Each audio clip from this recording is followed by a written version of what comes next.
Alright, guys. Hello, hello. Should be working. Welcome to the Fall 2024 anime in retrospection, whatever review. We already know this. We don't have an official name for this, but we're just gonna look through the anime that came out in the fall season of 2024 this time around. Yeah, now fairly recently, oh, this fell. Fairly recently, I uploaded the summer 2024 video because I was very late in recording that. And now this is kind of the opposite where oh, it fell again. Uh, where I'm recording the fall one early, so the fall season hasn't actually fully ended. But yeah, tomorrow I have an exam, and then I'm gonna be traveling. So and then after that, I won't be able to record any more videos for the rest of the year, for the rest of 2024. Now, this video might actually not come out in 2024. I'll try to have it come up before the end of 2024. Let's aim for like after Christmas Day, but before New Year's Eve. You know what I'm saying? Like between those days is when this video should come out. So maybe like December 27th, 28th, one of those days, 2024. Like I'll try to have it come out during the holidays, and then I'll make sure I'll make sure to have it come out after these anime end. I don't know why. Yeah, like Don Don Don, like the 12 episodes anime end. I believe you're on episode 10 of Don Don Don now or 11. Which one came out most recently? I don't remember. I think it was episode 10. So I think there's only 2 weeks, maybe 1 week left of. And I think there's 2 weeks left. So I think this weekend and then next weekend. I could be wrong, but I'll have it come out at the very least after next weekend, either way. So it'll be after Christmas time. And during Christmas, actually, there won't be any anime that week, regardless. Like no scheduled anime because everybody will be on holiday, including the TV programs in Japan. So we won't be getting anime that week, right? And I'm sure the translators and everyone else, the dub team, want to take a break during Christmas holidays too. So yeah, but yeah, Christmas is approaching very very soon. 8 days remaining, so about a week remaining until Christmas Eve, Christmas Day. And again, this video will probably come out in like 10 days time, 11 days time, something like that. So this will come out almost 2 weeks from now. And yeah, so this one probably won't be as long as the summer 2024 video because, like I said, I have an exam tomorrow, so I'm gonna try and sleep early for that. Try and be well rested as I can be at least for the exam. Now the exam, I'm not super stressed about it for various reasons. So I haven't studied for this exam as hard as I have for the other exams. I'll be completely honest with you. I have studied for it, but like not as hard. Um, and it is a pass, not pass type of exam. It's not a graded exam, so that also is a big reason for why I feel a lot more relaxed. And then after the exam tomorrow, finally be on break. But that break won't just be for university; it'll also be for the YouTube channel because again I'll be traveling, and we've discussed this during the summer video, so I'll be discussing it now. But yeah, this might be the last video I record in a while, in many, many months, in fact. Depending on if I can get around to recording the last chapter of One Piece that'll come out this year, I think that One Piece chapter might be the last chapter reaction in the last video I ever do. Not just this year, but for many, many months. So yeah, if not, this might be the last video I ever do. Well, I have not ever, but like at least for a very long time. I've had people ask me about this as well. Like, I mean, are you gonna I've had someone ask if I'm going to be recording Umineko, the manga, because I never actually finished that. I only read up until Confession of the Golden Witch. And again, I can just say that everything is stopped indefinitely. So I don't know when I'll come back, but I'll come back eventually, and I'm sure. But I just don't know when. I don't know how many months it's gonna be. Maybe even a year before I come back to my YouTube channel. So yeah, just basically doing live things and prioritizing that over my YouTube channel. That's the biggest reason for why. So yeah, now I there's also going to be the Crunchyroll Anime of the Year announced in January. We'll see how that's gonna go. um, I do also want to talk about the anime for the entire year as a whole. I could surely talk about it here. I feel like I did talk about it in the summer video quite a bit too.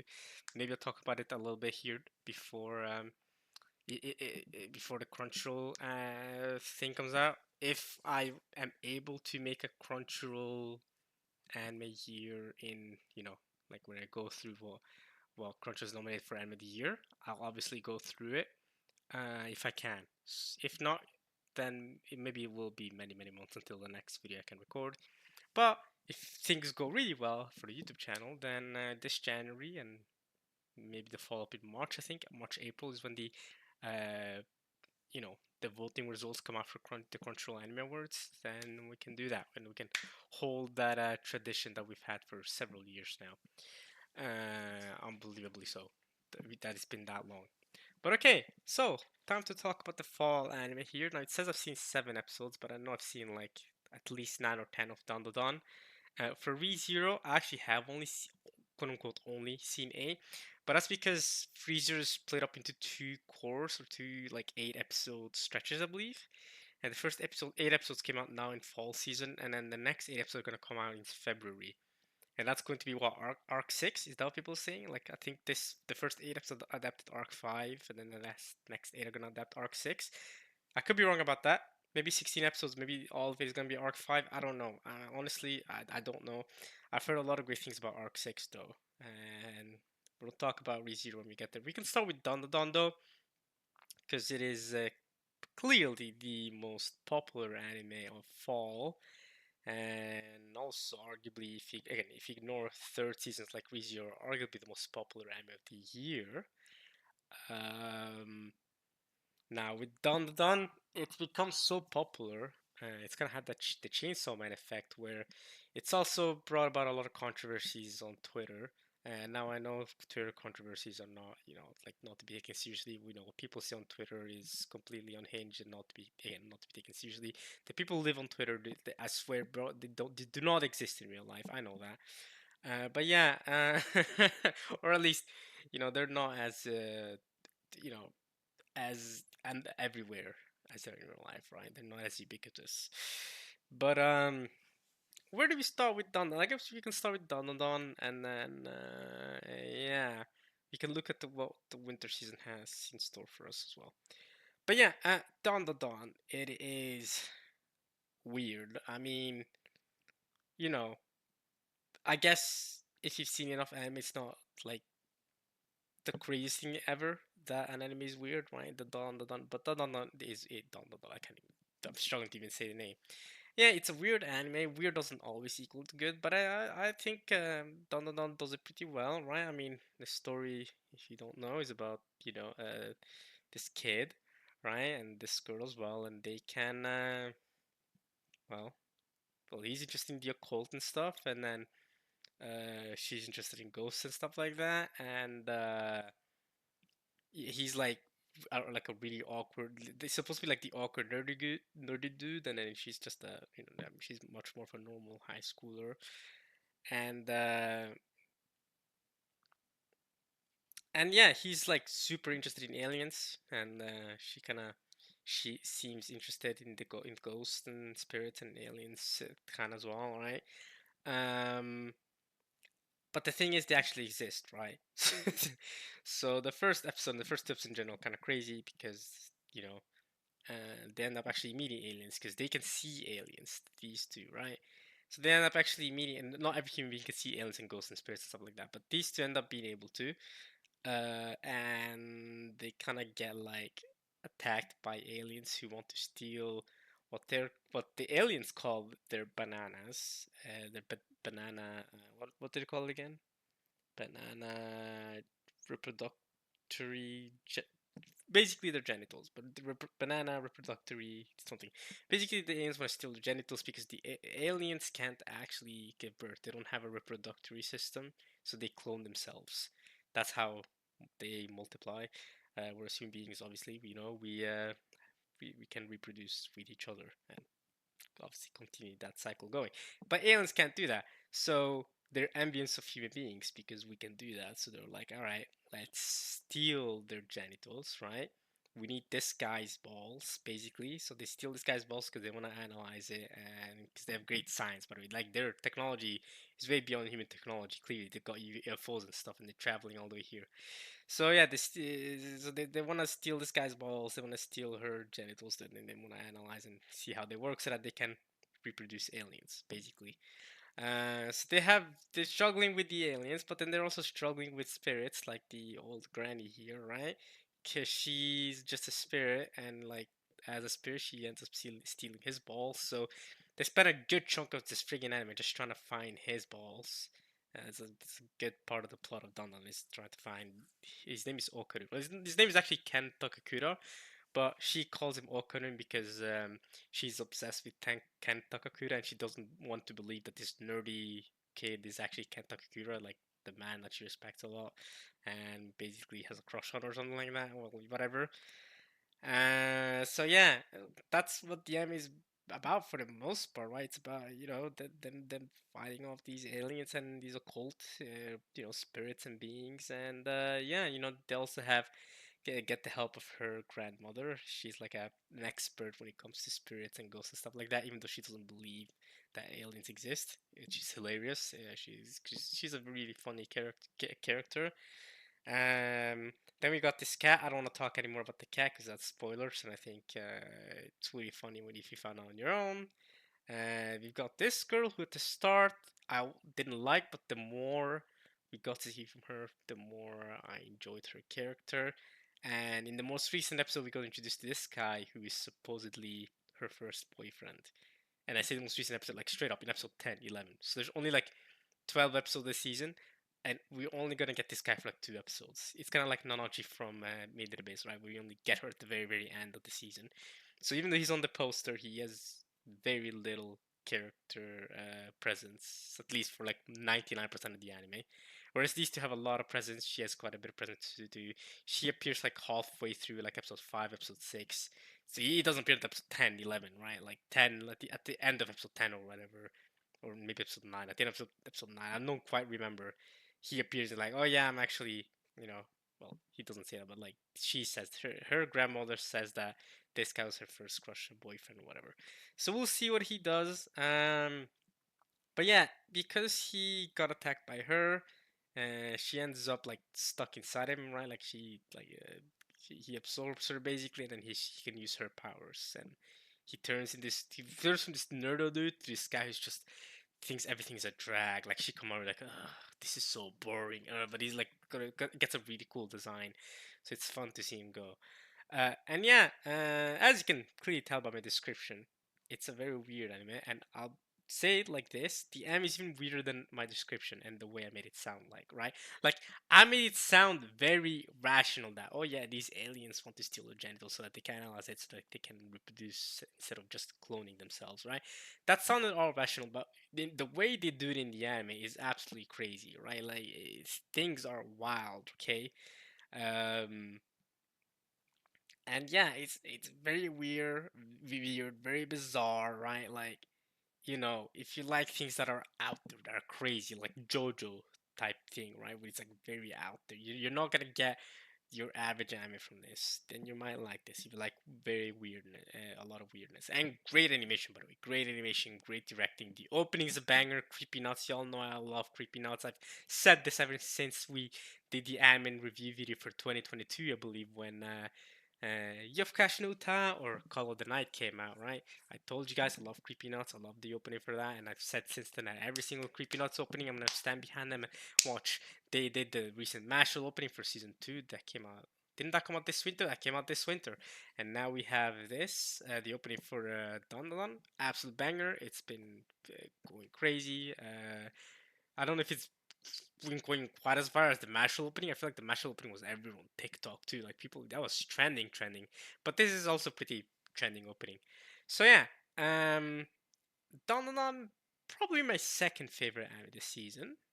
Maybe the second or third. I'm not too sure. I have a clear first time this season, and perhaps in my favorite anime of the year, excluding season twos and season threes.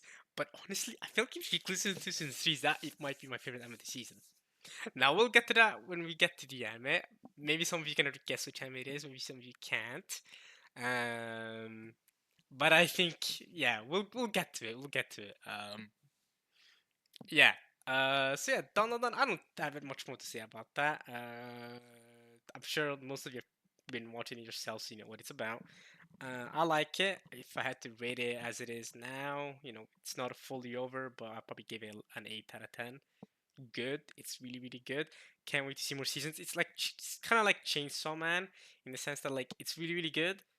I need to see more if I'm gonna go. Oh, this is peak. This is 10 out of 10, right? We gotta see more seasons. Like 12 episodes is not enough for an anime to just be immediately peak like that. I mean, you gotta be. Unless there's something like Promise Neverland, right? But that Promise Neverland set up the whole story in a way that it worked in one single 12 episode season. But Dun hasn't done that, right? It's done clearly plans to have a second season, and they keep following along with the plot and story, right? So yeah. Okay. Yeah, that's done. Now we can get into the ReZero. Um, season three. It's been quite a bit since season two, hasn't it? It's been like 2.5 years, 2 years at least since season two came out. Might have talked about season two, part two, when I did my anime review video for back then. Because I think I've done these anime review videos in like at least 2 years now, haven't I? I think I've been going at it for a while. But anyway, ReZero season three, we are continuing off the madness that was season two, which honestly I heard a lot of people saying that I'm gonna watch, or even friends of mine saying like I gotta rewatch season two because so much happened prior to season three, and I kind of agree with them. Like ReZero is definitely a series that pays off a lot with rewatching because season two has so much lore, so much character building and growth and stuff that it really, and you can see like from in season three too, like it does help a lot to have rewatched previous seasons to fully be caught up to to got up to speed not just with the story but also like with the way the characters have been progressing in their own individual character arcs, right?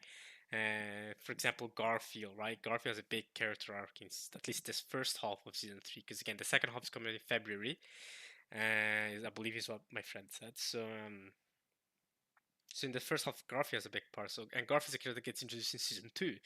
So being up to speed with his full character arc, it's a good thing for sure. ReZero is definitely like a heavy anime in that sense, right? It's not the sort of anime where like you can kind of forget about it and get back into it, and yeah, you're up to speed now. It really is like a follow through anime. Every season builds up on the previous season, kind of like Attack on Titan, right? Attack on Titan. If you watch the first two seasons, then it's and then you wait 4 or 5 years and you watch the third season, that's not gonna go well. You gotta rewatch the first two seasons again, right? Because it's one of those like, okay, every season builds up on the last. There's a lot of heavy, you know, plots and themes, being thrown at you. A lot of stuff being thrown at you that if you go to the next season and you don't have a good memory of the previous seasons, it's gonna not gonna go full through well for you. But yeah, ReZero, continuing on from the isekai amazingness that we've gone this year. We've got Mushoku Tensei earlier on this year, which is another one of my favorite anime of the year. Oh man, I Mushoku Tensei did come out this year, didn't it? Season two, part two. Oh man, I'm gonna have a hard time deciding what my anime of the year is. But okay, yeah, Reason Season three. I think it's been very, very good. Um, I do think I like it a little more than Dandadan, but I think I like it more than Dandadan, which if you include seasonal anime, but it's like third seasons, that would make Dandadan my third favorite anime of the season. But that's mostly because ReZero again has 2 seasons of build up going into the season, so you already have that. Dandadan is just a 12 episode anime that doesn't have any build up from before, so it doesn't have that advantage going for it, right? And I say that, but my favorite anime of the season is an anime like Don Don Don that doesn't have 2 seasons of build up, but we'll get there when we get there. But yeah, with this season, right? They go to the. It's basically this season of ReZero is basically the what feels like the Marineford of ReZero. If you don't want Marineford is from One Piece, or like the fourth grade ninja war arc for Naruto, right? Like it feels like the season where all the characters all meet up in one like city, right? Because what they do here is they have Subaru and Emilia and the gang Otto and Garfield, right? Beatrice. They all go to what's the city called again? Priscilla, no, Priscilla is the character. Pristella, I forget the water city, right? They go to basically Water 7 or 3-0, and all the characters are there, right? Like Krush is there, friggin' Master Swordsman is there. What the frig was his name, bro? The red hair dude. Oh my god, I'm forgetting names. That's crazy. He's blah, blah, blah. But yeah, all the kings and princesses that we've met throughout the story, right? Anastasia's there. Um, blonde haired kid as well that was with red haired dude. I forgot. Basically all the kids we met in season 1, as well as all of the characters that we met in season that that have come with us from season 2. They're all here. It feels like this big, like Infinity War from Avengers. Like the Avengers, like they all meet up in the city, and then chaos ensues when the entirety, like there's a big invasion, like the entirety of these Sin archbishops come in and cause chaos, and they're looking for the witch's corpse, and it all goes crazy, right? I mean, you know, and the first episode, by the way, I should also mention, it says 16 episodes. The first episode is a movie length episode. It's an hour and a half long. Um, but it is a great episode, right? I thought we were gonna start off slow because ReZero season typically you start off slow and then you build up to high moments. Typically, that's when you do whenever you enter a new arc. Now, this season we start off right into it. It starts off crazy banging with the archbishops going crazy and kidnappings and all that, right? So yeah, and yeah, Emilia gets kidnapped. That's just she's prone to do, to be honest. Uh, and Super does his thing, right? I mean, his character development coming into this season, you know, you see how much he's grown. You see how much more, see how much everyone respects him now, and see that he's grown, right? So, yeah, I don't know what else to say without like going too hard to spoilers. There's a lot of action this season, right? A lot of action, a lot of like hype. Um, we do get to see, Subaru using his return to death ability again. So that's going on. Um, what else can I really mention here? Hmm. Yeah, it's kind of crazy because we went from trying to beat one Sin Archbishop to now this season with just like 4 or 5 of them, right? 5 of them, almost all of them have shown up here. But this time it's not just Subaru and a few other characters right along, because again it's Infinity War, right? So they've all shown up to fight against the Archbishops, and yeah, it's a lot of fighting, a lot of like back and forth, traveling from one piece of the city to the other. Uh, yeah, a lot of that. But again, if you've seen Weezer, you know what I'm talking about. Um, so far, I still prefer season 2 so far. But again, we've only had 8 episodes season 3, but season 3 has been very action packed. Season 2 was a lot more character focused. I feel like so far, but so we'll see what the second half of season 3 has to do. But the way the first half ended, it kind of ended in a cliffhanger where it's like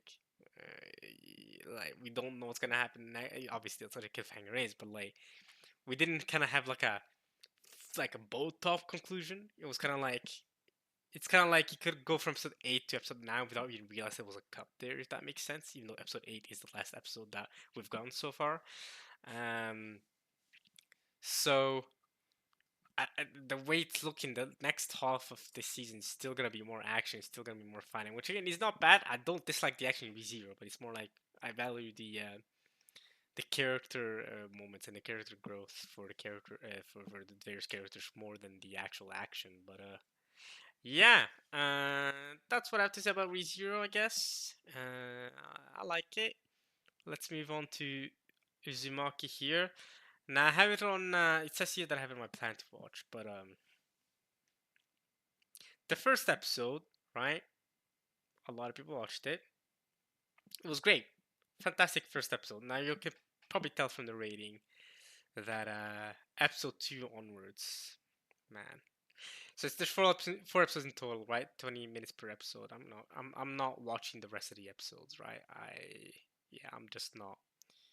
I've heard. Yeah, I'm deleting it from my entry.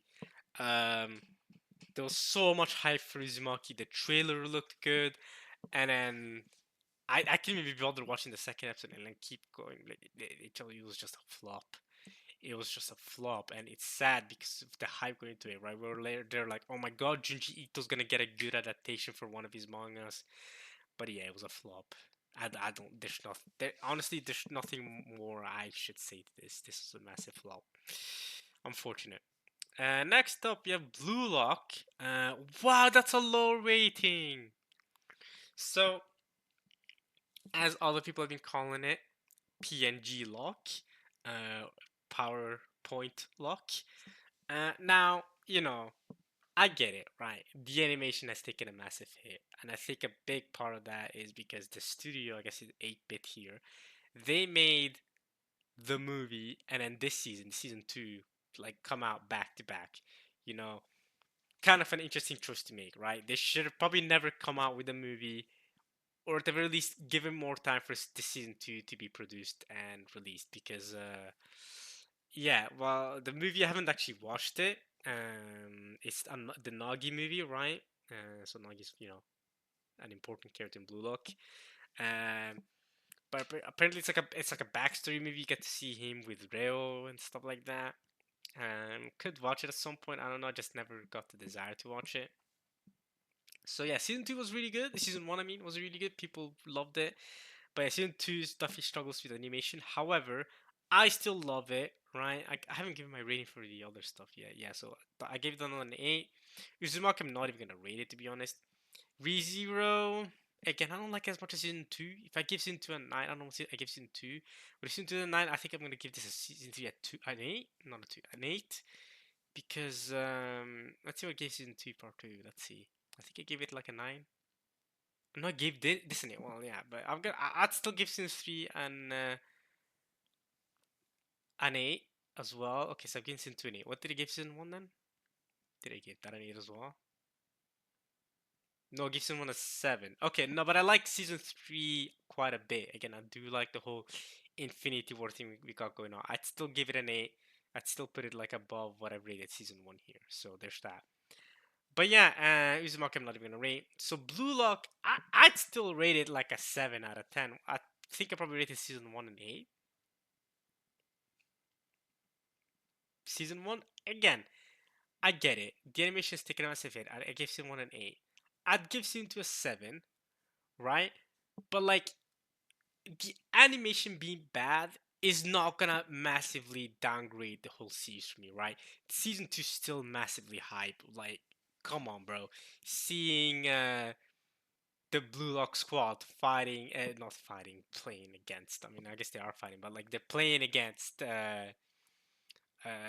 freaking super legend Itoshi Sai, right? He's like this legend, right? He's Rain's older brother, and he's a legend. He's a legendary midfielder, like like up and coming goat of Japan or whatever, right?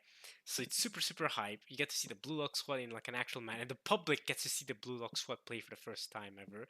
And now the match isn't over yet. But yeah, 10 episodes or 11 episodes have come out so far. So there's 3 episodes left. So we actually have not seen the conclusion of this. So it's really unfortunate that I'm making this video now because I honestly should be talking about Blue Lock versus Utenti Japan after it's concluded and actually after we actually see how it all ends. Because my prediction is my boy Isagi's gotta score at some point, right? The main character's gotta score at some point, and that'll be so hype. So and you never know if it's a really hard conclusion. I might just give Blue Locks into an 8. So giving it a 7 so far, but I might just give it an 8. So if or whenever get back to am able to do a winter 2025 anime of in review video, I'll try to come back to Blue Lock and talk about my final thoughts at now after that it's over, because we still haven't seen the conclusion of the match. Like 8 or 7 episodes, yeah, 8 episodes of this season have been dedicated to this match. It's like a one match season because the first couple episodes of the season is dedicated to them preparing to play against these guys, right? And setting up the characters. And now the rest of the season has just been the entire match, which is again 90 minutes, and we've been, it's been taking 2-3 episodes to go through the first half, and now another 4 episodes to get into like the last half of the match. So yeah, we'll see what's gonna happen. It's been very very exciting so far. I still freaking love Blue Lock. Like, animation aside, you still get so hyped, like seeing the characters' egos clashing, and I still love Blue Lock. So yeah. It's not like Don where I feel like the last two, three episodes Don aren't gonna impact my score. I think it's only 2 episodes. I think I've seen 10 episodes Don. The last episode are not gonna impact it. Same thing with like Blue Box. Actually, Blue Box is gonna be 25 episodes, and I've only seen 10. I believe it says 9, but I think I've seen 10 episodes. Box, not Blue Lock. This is Blue Lock. This is Blue Box. A lot of blue something anime, right?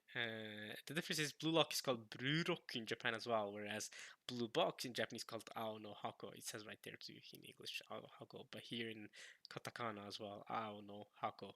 So, but that just translates to Blue Box in Japanese, right? Ao is blue, Hako is box. But yeah, that's all I have to say about Blue Lock so far. We'll see how the match concludes. We'll see if it ends up being as hype, and I hope Isaki scores. I hope the main character scores. Because we've had Rain score, we've had Sai score twice now, I think. We even had Nagi score. Oh yeah, Nagi scored the initial goal. That was hype as hell. I forgot to talk about that. Nagi scored. I'm kind of just spoiling the season here a little bit, not too much. Nagi scored that first goal. Where the clip where he takes the ball, hits it down to the ground, does like a on the spot pivot, jump backwards, shoots the ball in net. But just before he shoots, he says, "Hello, Japan. My name is," and then he shoots the ball in the goal, and then everyone's silent, and then he goes, "Seishiro Nagi," and then he falls down. The ball's rolling. Everyone's still silent. Nagi's breathing there like, and the goal is in. And then the referee goes, "Beep beep." They scored a goal, and because everyone's going to expected Blue Lock to get destroyed, right? So for Blue Lock to score the first goal, and the crowd goes, after that first goal, they're like, "Who is that white-haired kid? Who is that?" And that scene probably would be so much better if I'd watched the Nagi movie before season 2. But out there, like, "Yeah, let's go, Nagi! Whoa!" And Nagi does the pose, right? Where he's sitting down on the ground, and then while he's sitting down on the ground, he raises his arm up, like, "Yeah, I scored the first goal. My name is Seishiro Nagi." To me, that just like, that's not Nagi like presenting himself like, I am in the future. You're gonna see me as one of the best football players in Japan. Trust me. Just watch me, bro. Immediately off the bat. So yeah, and the consequences of this match are really really big, because if Blue Lock wins the match against the under 20s in Japan, Blue Lock becomes the new under 20s, and then they're gonna eventually maybe play for the Japanese football team in the World Cup, because that's what they ultimately want to win, right? That's what Japan wants to do. That's the whole point of the Blue Lock project, is to make a team that can stand a chance at the World Cup for the Japan squad, right? That's the whole point of the project. Now if you and that's a big reason why Blue Lock was so popular like last year or 2 years ago, because that was also when the World Cup was going on, right? 2022, I think it was. I think it's the World Cup for 2020. What happened in 2022? Yeah, the World Cup happened in 2022, right? The one where Argentina won, right? Argentina won against France. That was hype. France always find themselves in the finals, even in Rocket League, bro. It's France versus Saudi Arabia. It's always France, but yeah, Argentina ended up winning, and in Rocket League sense, Saudi Arabia ended up winning. So France, I guess, always makes it to the grand finals, but loses regardless. Nah, but yeah, Blue Ox very hype, and the World Cup definitely boosted its popularity, especially in Japan when it was coming out. That's why it ended up being like one of the best-selling mangas of that year, of 2023 or two. I don't remember which one it was, but yeah. Um, yeah. Do we talk about Bleach next? I guess we talk about Bleach next. This season, peak. In my opinion, this season Bleach so good. Definitely better than the previous season. I mean, the first season was. I feel like that's hard to beat. You're not beating the first season of. When I say first season, I mean first season of the Thousand Year Blood War, not like the old original Bleach. But this Tazini Bloodborne has been split up into 4 seasons. This is the third season. But the first season, the first 12 episodes, bro, those episodes are incredible. No, no, no, just like not just animation wise, the freaking story, the invasion of Soul Society. Ma- Master Yamamoto, the way he went out, bro. I'm there like, that's my Whitebeard. Like he's not Whitebeard, but he is like the Whitebeard of Bleach, right? Like I'm like, this is my Whitebeard. Like every shonen anime, you gotta have that one Whitebeard or Yamamoto character, and he was crazy. He was so good. So yeah, season one is unbeatable, right? Like season one to me is like almost a 10 out of 10. It's peak. It is peak Bleach. To me, it's like the best Bleach has been since the Soul Society arc. Oh my god, bro, that's so good. But here we are in season three now, and by this point, a lot of stuff's happened in season two. A lot of like in between stuff. Ishida Uryu betrayed Ichigo, all that stuff, and now we're kind of getting to like the final battle because you know you Habaha or you walk. In Japanese, they pronounce his name Yuhabaha in the anime. He's going to get to the Soul King so that he can kill him, to kill the Soul King, his own dad, right? And he's beaten Ichibei. At this point, Ichibei is like the Squad Zero leader or whatever. So he's going through, but Ichigo tries to stop him. He's kind of struggling with some of his other squads. He's kind of struggling to stop him. Meanwhile, some of the other Quincy's still are fighting against the Soul Society peeps, right? But they're all chasing them to stop them, prevent them, or to prevent Yuhabaha from killing the Soul King. Because if he kills the Soul King, that won't just be a problem for Soul Society. That's gonna be a problem for all three realms: the Soul Society, the human world, and Huecamundo. So everyone's gonna have a trouble with this. And if there's one thing to talk about this season, I mean, we gotta talk about the man with the ultimate aura. In my opinion, I was talking about this or thought about this like a couple days ago. Like, who has the most aura out of any big three like villain, right? And the answer arrived was Aizen. Aizen has the most aura. Like, I'm sorry, Madara. I'm sorry, Pain. I'm sorry, Doflamingo. Whoever else, Katakuri, whoever else you wanna put up there. Friggin', I don't know, Zabuza. Whoever it is, bro, it's Aizen. Aizen has the most aura, bro. And in this season, he showed exactly why. Because the boy, the current, after the passing of the boy Yamamoto, right? Kyoraku takes over, right? The guard, right? He takes over for the Shinigamis, right? And he goes down to free Aizen, and he's there like, "Yo, Aizen, I'm gonna free you." Aizen gets freed, and he's just sitting in his chair, right? He's all strapped up. They've hidden away, like they've sealed away his Reiatsu, so he can't use his spiritual pressure, right? Uh, and he's still sitting in the chair, but he still has so much presence. He's still so much aura. You're still there, like, oh man, it's Aizen. And then he goes back to the surface, and then they're like, Kiraki and everyone was like, oh man, we need to try and get up to where Ichigo and the others are, and Yuhabaha is, so we can stop him from killing the Soul King, right?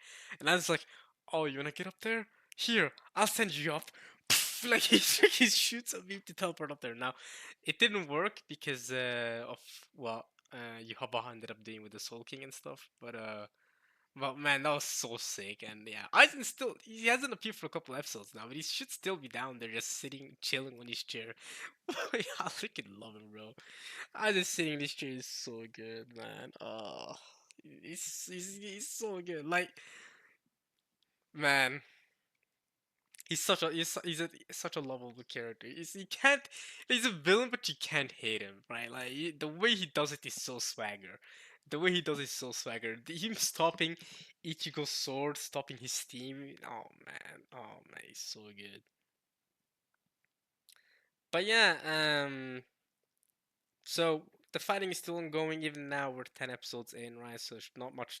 There's not many episodes left this season. There's gonna be 14 episodes though, similar to Blue Lock. But yeah, not much. I mean, there's not much left to be done. There's not much left fighting here. Obviously, the season's not gonna this season's not gonna end Bleach. I think Bleach gonna get at least one more season. Like at least another 12 episode seasons, and that's where we're gonna get the final fights and Ichigo versus Yuhabaha and all that stuff. So we'll see how that goes. But yeah, for now, the Soul King is all basically dead. I mean, Ukitake, right, the Squad 9 captain, right? He's currently sacrificing his life to try and like hold the balance for the three realms or three worlds, I should call them, right? Hyukumi, the Soul Society, and the human world. Um, so yeah, we'll see if they how they'll be able to stop Yuhabaha and the Quincy's plan, and yeah, we'll see how that goes. But yeah, more Bleach. Bleach has been good this season. Like I said, I definitely like this more than the second season. So yeah, good stuff. Good stuff with Bleach. If you've never seen Bleach before, I highly recommend. Obviously, not don't start from the Thousand Year Blood War, right? Start from the original. Thousand Year Blood War is just the comeback of Bleach. I did not mean to click on the actual anime, but all right, next we have Blue Box. Now, Blue Box is beautiful. Like the art is beautiful. It is gorgeous to look at. Okay, it is episode one. The production behind that, bro. Like the amount of effort it must have taken to draw and animate every single background character who's playing sports in episode one. Woo! So yeah, and the opening ending as well by official Hige Dandism and the Eve. Yeah, the opening by official Hige Dandism and the ending by Eve. Yeah, great opening and ending. But yeah, it's a sports kind of like a mixed sport. It says right there in the tag. Yeah, it's a mixed sports and romance anime where you have these two main characters, right? And her parents are moving away, but she still wants to play basketball for her team and make it to the nationals. So she moves in with this guy, but this guy, has a crush on her. She doesn't immediately know that she has a crush on him. And they both have the dreams to make, or they both want to make it to nationals with their team. He plays badminton, she plays basketball. She's a basketball player, right? She doesn't have a crush on anyone. Seems like she says her main focus is making it to nationals, and yeah, he wants to be professional on badminton. And a lot of the episodes are spent on them like trying to work out and like get better at basketball and badminton. Respectively. We also have some other characters in the background. We have this girl who, I mean, you can probably tell from the way she's looking. She has a crush on him. He doesn't know she has a crush on him, but he has a crush on her. Obviously, we got that triangle going on, and we got these two characters in the background who are not active members of the romance, but they also show by, come by here. Him especially, he's very astute, right? He knows how the love triangle is working out, but so he's kind of trying to help him get with her, but he also eventually ends up knowing, oh wait, she also has a crush on him. And at first, she doesn't even realize. It seems like she doesn't even realize it herself that she has a crush on him at first, right? She's because she asks herself like, why am I mad that he's into her? Like she even doesn't realize it herself. So, which I feel like is very accurate in real life too. Like sometimes you don't even realize that you have like someone romantically at first. And then you also have this guy. He's another badminton player, but he's better than our main character here. So he Minkiewicz is frustrated and wants to get better than him eventually. Whatever. Yeah. So it is a short and romance though. Dude, I hope you do know that. And some people even I've joked about how he doesn't accomplish the Bechdel test, but I joke for the most part. And there are some episodes where they really don't pass Bechdel test, but it's for both genders, is what I'm saying. Like it's not just the girls only talk about the guys. There are some episodes where the guys only talk about the girls and how much like the whatever the romance between the girls. It's like it's a romance anime. Don't expect anything more than that. And it's shown anime. It's not like super just going through that knowing that at least. But yeah, I like it. Oh yeah, I should probably rate. What did I rate Blue Lock? I rated Blue Lock and a 7, was it? I might rate it an 8 depending on how it ends. If the last episode is amazing and Isekai ends up scoring a hype goal, I think I'll rate Blue Lock an 8. So if you see me rating Blue Lock an 8, that's why. Bleach, depending on how it ends, I might give it a 9. If you see more Aizen doing hype stuff, but I give Bleach the 9 as well. For Blue Box, I'm between 7 and 8. I think if I could give it a 7.5, that's what I'd give it. It's a fun romance, but it hasn't like none of the characters are super like deep or they've not connected with me in any super crazy way for me to be super impressed with it. So we'll see how Blue Box goes. So it's gonna have 25 episodes, and I've only talked about the first 10. So there's a lot of room for character development and stuff, and for things to change, and for the story to develop with the way they make it to the nationals and all that. If they do make it to nationals, I don't want to spoil anything for y'all directly, but yeah, um, we'll see how it goes. So yeah, if you're interested in like a sports, you know, mixed with romance type of anime, which is gorgeous. By the way, cannot understate. You know, we talk about PNG Lock and how badly animated this is. Okay, this is a sports anime, no romance in Blue Lock, just sports. Uh, Blue Box is the opposite. Beautiful, gorgeous. Every episode is a spectacle. Like every episode looks like it could be like a movie like type for its art and animation. Looks really really good. But yeah, anything else to say about Blue Box? I don't really think so. I like it so far. So let's see how it keeps going. Okay, we have a season 2 of something. I have not seen. Oh wait, I have seen season 1 of this, haven't I? Wait, does it look familiar? Wait, Seirei Gensoki. Spirit Chronicles season 2. Seirei Gensoki. Have I seen season 1? Seirei Gensoki. When did that come out? 2022 is what I'm gonna guess. 2021 it says. Ah, I guessed wrong. I knew it must have come in the last 3-4 years. It gets broadcast at 2 a.m. That's crazy. Oh, season 1 did at least. Season 2 probably gets broadcast at 1:30 a.m. Okay. Japanese people stay up late to watch this. Big fans of this. Or like they could record their TVs. That's what I do. Like I have like a TV. Like some TVs are built-in with like recording functions. I'd record so that because I know I would not be awake at 1:30 a.m. I'd have it record between 1:30 a.m. and like 2 a.m. And then like I wake up and then I'll watch the episode because I'm obviously want to watch the episode right. If I'm a fan of this anime, I'm not. I don't never heard of this anime, never watched it. More Arifureta, season 3, for those who are excited. And look at that. Whoa, look at the poster. Wait. We have to look at the poster a little more. Not to be too degenerate here, but from currently the world's strongest. Dang! Those bazongas they're huge. They're out there. Okay. At least, you know what? Skirts covering up her butt at least, and the staff that she's using. So I'll give them that. They're not like ultra hypersexualizing, but I mean the boobas they're out there. I'll say that. I've seen that character before. The guy with is it a guy with the eye patch? Nagimo. I don't know if this is a guy or a girl or not. Wait. No, it's a guy. It's a guy. Okay, it's a guy. It's a guy. It's a guy. Is he the main character? No, he might be the main character of Arifureta. Wait, does it say? Oh, it says with their main character. Yeah, okay. They're all main characters. They're all important. Who's the character of the Bazongas? The bunny girl. Yeah, who's this bunny girl? Is she here? Oh, that's her. Holia Shia. That's her, isn't it? Okay, yeah. That's the character of Bazongas. Okay, but yeah, not to be a complete degenerate. Moving on. I've never watched Arifureta, so there's that. Speaking of bazongas, we got dungeons. Not just Arifureta, we also have Danmachi, or Dungeon, or whatever you call it. I call it Danmachi. Most people call it Danmachi because it's got such a long name, so you just call it Danmachi. Um, Speaking of bazongas, another character with massive bazongas on the poster. But now we don't just see the bazongas, we also see the hips, the waist, everything, bro. She looks like that one character from Seven Deadly Sins who was practically naked. I mean, she is. This girl is practically naked. But I get what's going on with her legs though. She's got like the demon that's taken over her has made her legs all furry. I don't know. I don't really know what's going on here. I don't know who the girl in the back is. She's also got bazongas. You're not hiding them completely. The hair is not hiding them. But yeah,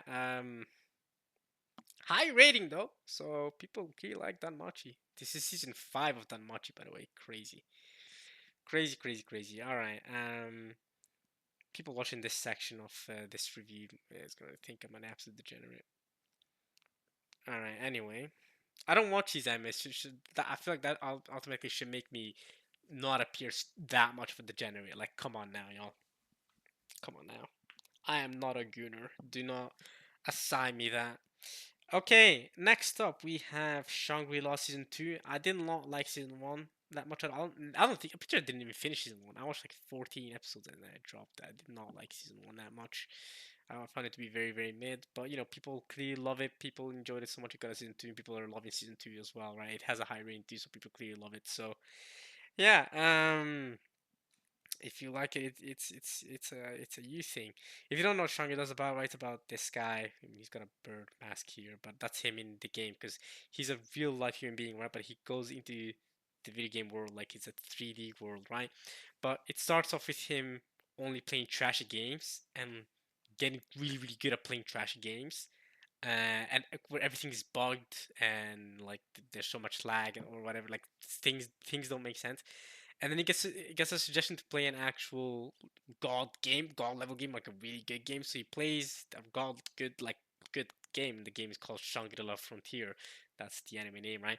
So he plays the god game. He's like, oh my god, this game doesn't bug out. It doesn't lag. There's no issues going on.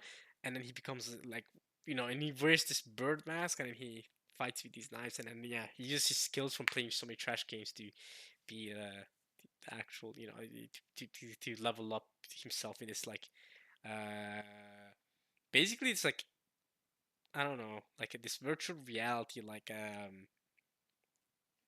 RPG type of thing, but it's also like an MMO, like you play with other players too. So yeah, this is season two though. I haven't finished season one. It's not for me, not my thing.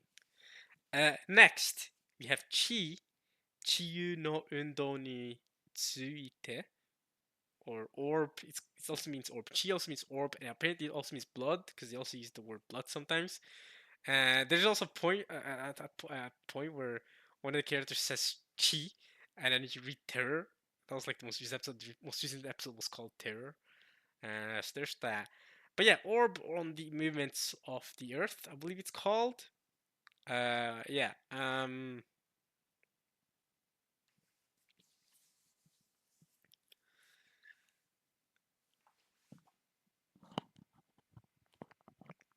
Anime of the year. I said it. I said it. I said it. This anime this anime, when I say peak, when I say Studio Madhouse, boy, when I say this anime is perfection, this anime is so good. This anime is so good. Oh, I don't know where to start with this anime. I don't know where to start. I went into this anime, right? Thinking, oh, this might be like the dark horse of the season, right? It seems like a good anime. It has an interesting concept. Boy, this anime blew me away. It blew. This rating is way too low, bro. Also, there's not enough people watching this. Not enough people watching this. Only 13,000 people watching this. Disappointing. Everyone should get on this. Everyone should get on this anime, okay? This, for me, straight up man of the year. You might be asking, Amin, what about Bleach? You heard me. Amin, what about ReZero? You heard me. Amin, what about Dandadan? You heard me. Orb on the movements of the earth is so freaking good, okay? It is so good. So, let me tell you what it's about. For those who don't know what this anime is, bro, because this anime is freaking peak, bro. This anime, guys, this anime is peak, bro. And is this like the manga illustration? I don't know. Bro, this this anime is freaking peak. This character is Rafal. Rafal, I freaking love you. Rafal, I freaking love you. I love you, Badeni. I love you, Oxy. I love you, Yolenta. Oh, bro. Okay, where do I even begin? Where do I even begin with this anime? This anime is so good, bro.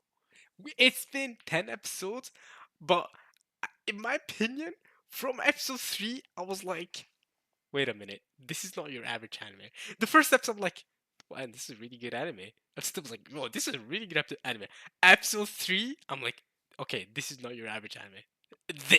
Ooh, boy. Okay. And from then on, it's only gotten better and better and better and better. But oh my goodness. Okay, where do I begin? Where do I begin? Okay, so the M is called Orb on the Movements of the Earth, and you can clearly see like the sky, like something's happening with the stars, and this guy is like seems like he's playing with some instrument with that has to do with reading the stars or something. And the M is called Orb on the Movements of the Earth. I mean, it makes it's kind of clear, and you can also tell by the logo. Okay, the M is like it tells you it's pretty telling. It has something to do with astronomy, right? It has something to do with being able, or about the movements of the Earth and the stars and the skies and the universe, right? How it all works. Okay, so we are in. I don't think it was ever specified what time it is because it says pseudo historical. It's not actually historical. I believe it's like the 15th century though.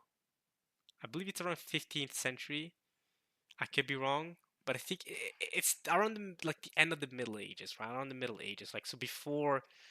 This is before Isaac Newton. This is before Galileo Galilei, right? This is before Copernicus. Before all these things, right? Okay, so what did we have in the Middle Ages, right? And what did people think of the world? So first things first, let's clear up a big misconception that people had about the Earth, or people currently have about what people thought of the Earth many years ago. Okay, flat Earthers. Okay, yes, flat Earthers exist even today, and sure, flat Earthers existed back then, but that's not what people. But that's not what people. That's not what the big like change was, right? Like, in the sense that people have known for millennia that the Earth wasn't flat. Okay, people have known for so long that the Earth was round. I don't actually know when people exactly found out the Earth was round, but people definitely knew by the 15th century that the Earth was round. That wasn't that wasn't the question. Okay. So a lot of people I feel like that I know, or that even I used to have this misconception, like when I was a kid, right? When I was young and I didn't know about that at the time, was that, oh, okay, people in the 15th century, 500, 700, 600, 700 years ago, they thought that, the Earth was flat. Makes sense because, when you look at the Earth is flat and, it's flat, right? Whatever, right? Um, but no, they knew the Earth was round. They weren't like stupid, okay? Like, I might have been stupid, but they weren't stupid. They knew the Earth was round. However, here's the kicker. It's not that the Earth was flat around. They knew the Earth was round, and even today, people who are flat earthers, we all acknowledge that they're clowns. So we, they're clowns. There's so much proof and evidence that the Earth is indeed round and not flat today. Like you can make yourself convinced of that in so many different ways. It's insane. But ignoring that aspect, what the question here was, okay, is is the Earth the center of the universe? Is the Does the sun revolve around the Earth? Do the planets of the solar system revolve around the Earth? Now that's the kicker. That's the big thing. Because in the 15th century in Europe, this takes place in Poland, by the way, which is why another nickname I've given for it, and I've seen a lot of people also give this nickname for it, is Poland Saga, because it gives very Villain Saga vibes, right? In the way it builds up the world, also the way the characters are designed, but also the way it builds up the world, the way the characters are, described, and the way they interact with each other in the world, like uh, the story is also kind of pseudo. I call it pseudo historical, but it's like there's some accurate historical things, but it's also like fiction. Whereas in the sense that the things that happen in Orb don't happen in real life, or they didn't happen that way in real life. So do remember that when you go into Orb, don't go into the thinking it's historically accurate. Don't think like that. It's not.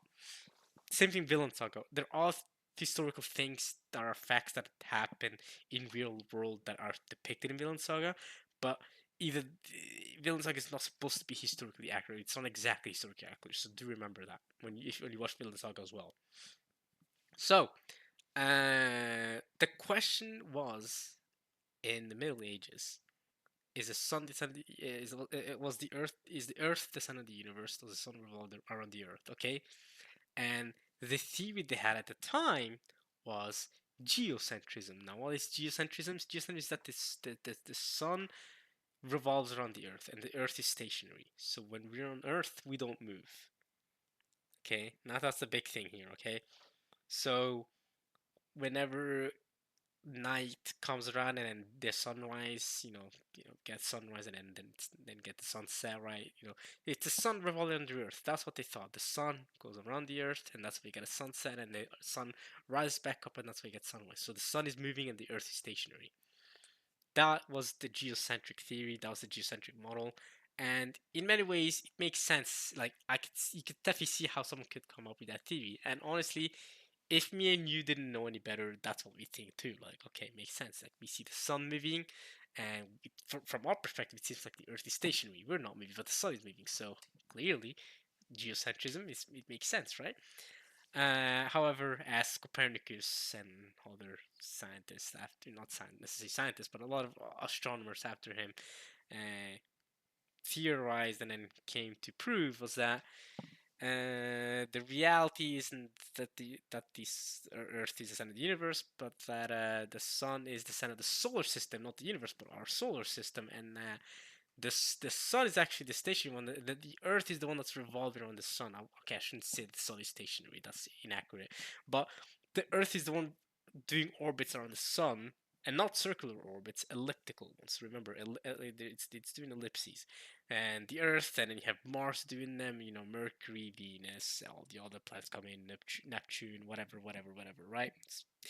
Um, but they didn't know that at this time, right? And the church, well, they had in their canon, in their facts, was that the Earth is the center of the universe, right? Because that's how God wanted it to be, right? That's why we're so important. That's why humans are so important, because the Earth is the center of the universe, and yeah, that's how it is. That's how God wanted it. Anyone who believes otherwise is a heretic, and that's gotta be executed. We gotta burn them, set them aflame. They gotta execute them. They're terrible people. So that's that's the kind of situation we're living in, right? The church is gonna come after you if you don't follow the geocentric model, right? So what do we have at the start of the story? Well, we have this kid named Rafal, and I freaking love Rafal, bro. He's very much like Thor from Vinland Saga. If you've seen Vinland Saga, I freaking love Rafal. Because at the start of the story, right? Rafal is a kid. He's very intelligent, by the way. He's like 12 years old, but he's so smart, by the way. He's much smarter as a 12-year-old than it feels like even I am now, right? And that's what I'm saying. He's 12, but he's way smarter than the average 12-year-old. Way, way, way smarter. And even at school, he was like the top performing kid in his school, right? And his teachers and everyone wanted him to study theology, and that was his original plan too, was to study theology, right? Sounds like a great plan, right? But he always had in the back of mind that he was interested in astronomy. He did. And then what ended up happening is that he met this heretic, right? This dude with white hair was like, hey kid, but what about heliocentrism though? And he planted those seeds in Rafal, like, what about heliocentrism? And Rafal is a smart kid, right? He sensed that, you know what, that guy had a point about heliocentrism. Like, he says, like, that guy had a point about heliocentrism. But it's forbidden by the church to research this because it's heretic. Like it's a heretical thing to research this, right? It's crazy. It's a crazy thing to claim, right? Ain't no way, right? Um, but he had those seeds planted in his mind, right? So we see this kid throughout the course of very few episodes go from like wanting to study theology, and then he's convinced himself like, nah, I want to study astronomy, and he wants to continue going with the idea of heliocentrism, that that the Earth revolves around the sun. Like he wanted to continue that idea. What if the Earth is moving? What if? So that's what he wanted to do, right? That's our main character, Rafal. Um, oh man, and obviously at first his teacher's like, but you know what's theology? That's such a respectful thing. And theology, but it was like the most respected thing you could have done at the time, right? Everyone respected you if you did theology. Like that's a great thing. That's an honor thing. You study God's words, right? Like that's awesome. That's what people were saying, right? studying astronomy is not bad, but it doesn't have the same status and value as theology, right? That's the whole thing. But he wanted to study astronomy, right? And this is Poland, right? And but these sentiments are shared by a large portions of Europe, right? Um, so the heretic that he planted the seeds in him, he ended up dying, ended up getting executed, and the trend here for Orb is that to get a big breakthrough in the scientific world, you need the sacrifices of many, right? So the heretic that just died and everyone that believed in heliocentrism to get to the theory we are in today, the way humanity develops is by succeeding the theories like throughout generations, right? So I have an idea and I develop it a little bit and I make some progress, but that's it. I die, and then someone takes over from me. The next generation takes over from me from my idea. They take my idea and then develop it further, and then the next generation takes that idea and develops it further, and and that's how we develop over time, right? That's how we go from agriculture to electricity to cars to planes to what I'm saying, like that's how we keep developing, right? You go to ships, from boats to ships to cruises to they keep developing. We keep taking old ideas and adding new things to them, right? We keep doing that. And Orb is about the sacrifices that are forgotten. It shows us that hey, to get to the point we are in now, there were so many human beings who sacrificed themselves in an era where you couldn't study knowledge freely. You can study whatever you wanted freely, right? In an era like that, there were still humans who decided, who willingly chose to sacrifice themselves to, in the pursuit of knowledge, but also for the betterment of humanity. And Rafal and these characters are all one of these kinds of people who sacrifice themselves, or we haven't necessarily seen them sacrifice themselves, but part of people who are willing to, at the very least, to sacrifice themselves. They haven't sacrificed themselves, by the way. I'm not gonna. No, I'm not. That's not what I meant. But at least the person who showed Rafal the initial theory sacrificed himself, right? So these are all characters who are willing to sacrifice themselves for the benefit of humanity and to to get more of this knowledge, right? And that's what the story is about, right? The story is about them developing heliocentrism, trying to find evidence for heliocentrism while avoiding the church, but also continuing on the previous person's research. So, like, every couple episodes, right, you'll see a character find another character's theories in, like, in a forest, like hidden away in the forest, and he's like, whoa, this is heretical theory. But it seems interesting. Let me research it. And then he'll leave the chest in the forest, and then some other person will pick up the chest and be like, whoa, okay, I can add on to these calculations. It's kind of like that, and it's so cool because they had to hide it away from the church that they're researching heliocentrism. But it's, oh man, it's so cool the way they do that. And it's not like a particularly well animated anime, right? But it's Studio Madhouse. Can I just say that? Studio Madhouse is cooking, and Studio Madhouse I think is probably like the best studio of all time, if you ask me. Their repertoire, the anime they've made, their repertoire is insane. They've made some of the best anime of all time, and some of the most consistently good anime of all time. And to add Orb onto that, this studio is clear. Studio Madhouse is clear. So so yeah, I've explained to you guys what this anime is about. Um, I don't want to say any more than whatever he said, so as to not spoil this anime. These are all the main characters. By the way, Rafal is obviously the main character. He's like the center of the company. He's the center of everything. He's the main character, right? He's the initial man that's going after heliocentrism, right? But also have a lot of other main characters who eventually, because like I said, right, like how I talked about one person finds theories about heliocentrism and leaves it in the forest, and another person picks it up, theorizes it and leaves it in the forest. That's basically what a lot of these main characters do, right? Like they find Jafar finds a heliocentric theory from another person and theorizes on it, but then he does the same thing. Oxy does the same thing, etc., etc., etc. Right? I don't want to say any more than that because again, I don't want to spoil anything. But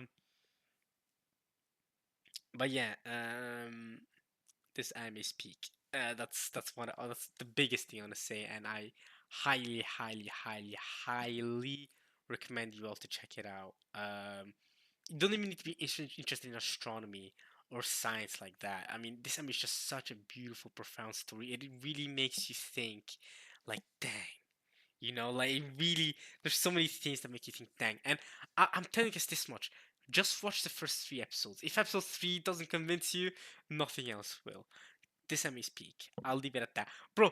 The one episode, I think it was episode 6 or 7, where Oxy, because Oxy, right? This guy. Don't look at this. Don't look at the description. Don't look at the. This might be spoilers. This guy, the episode where this guy, right?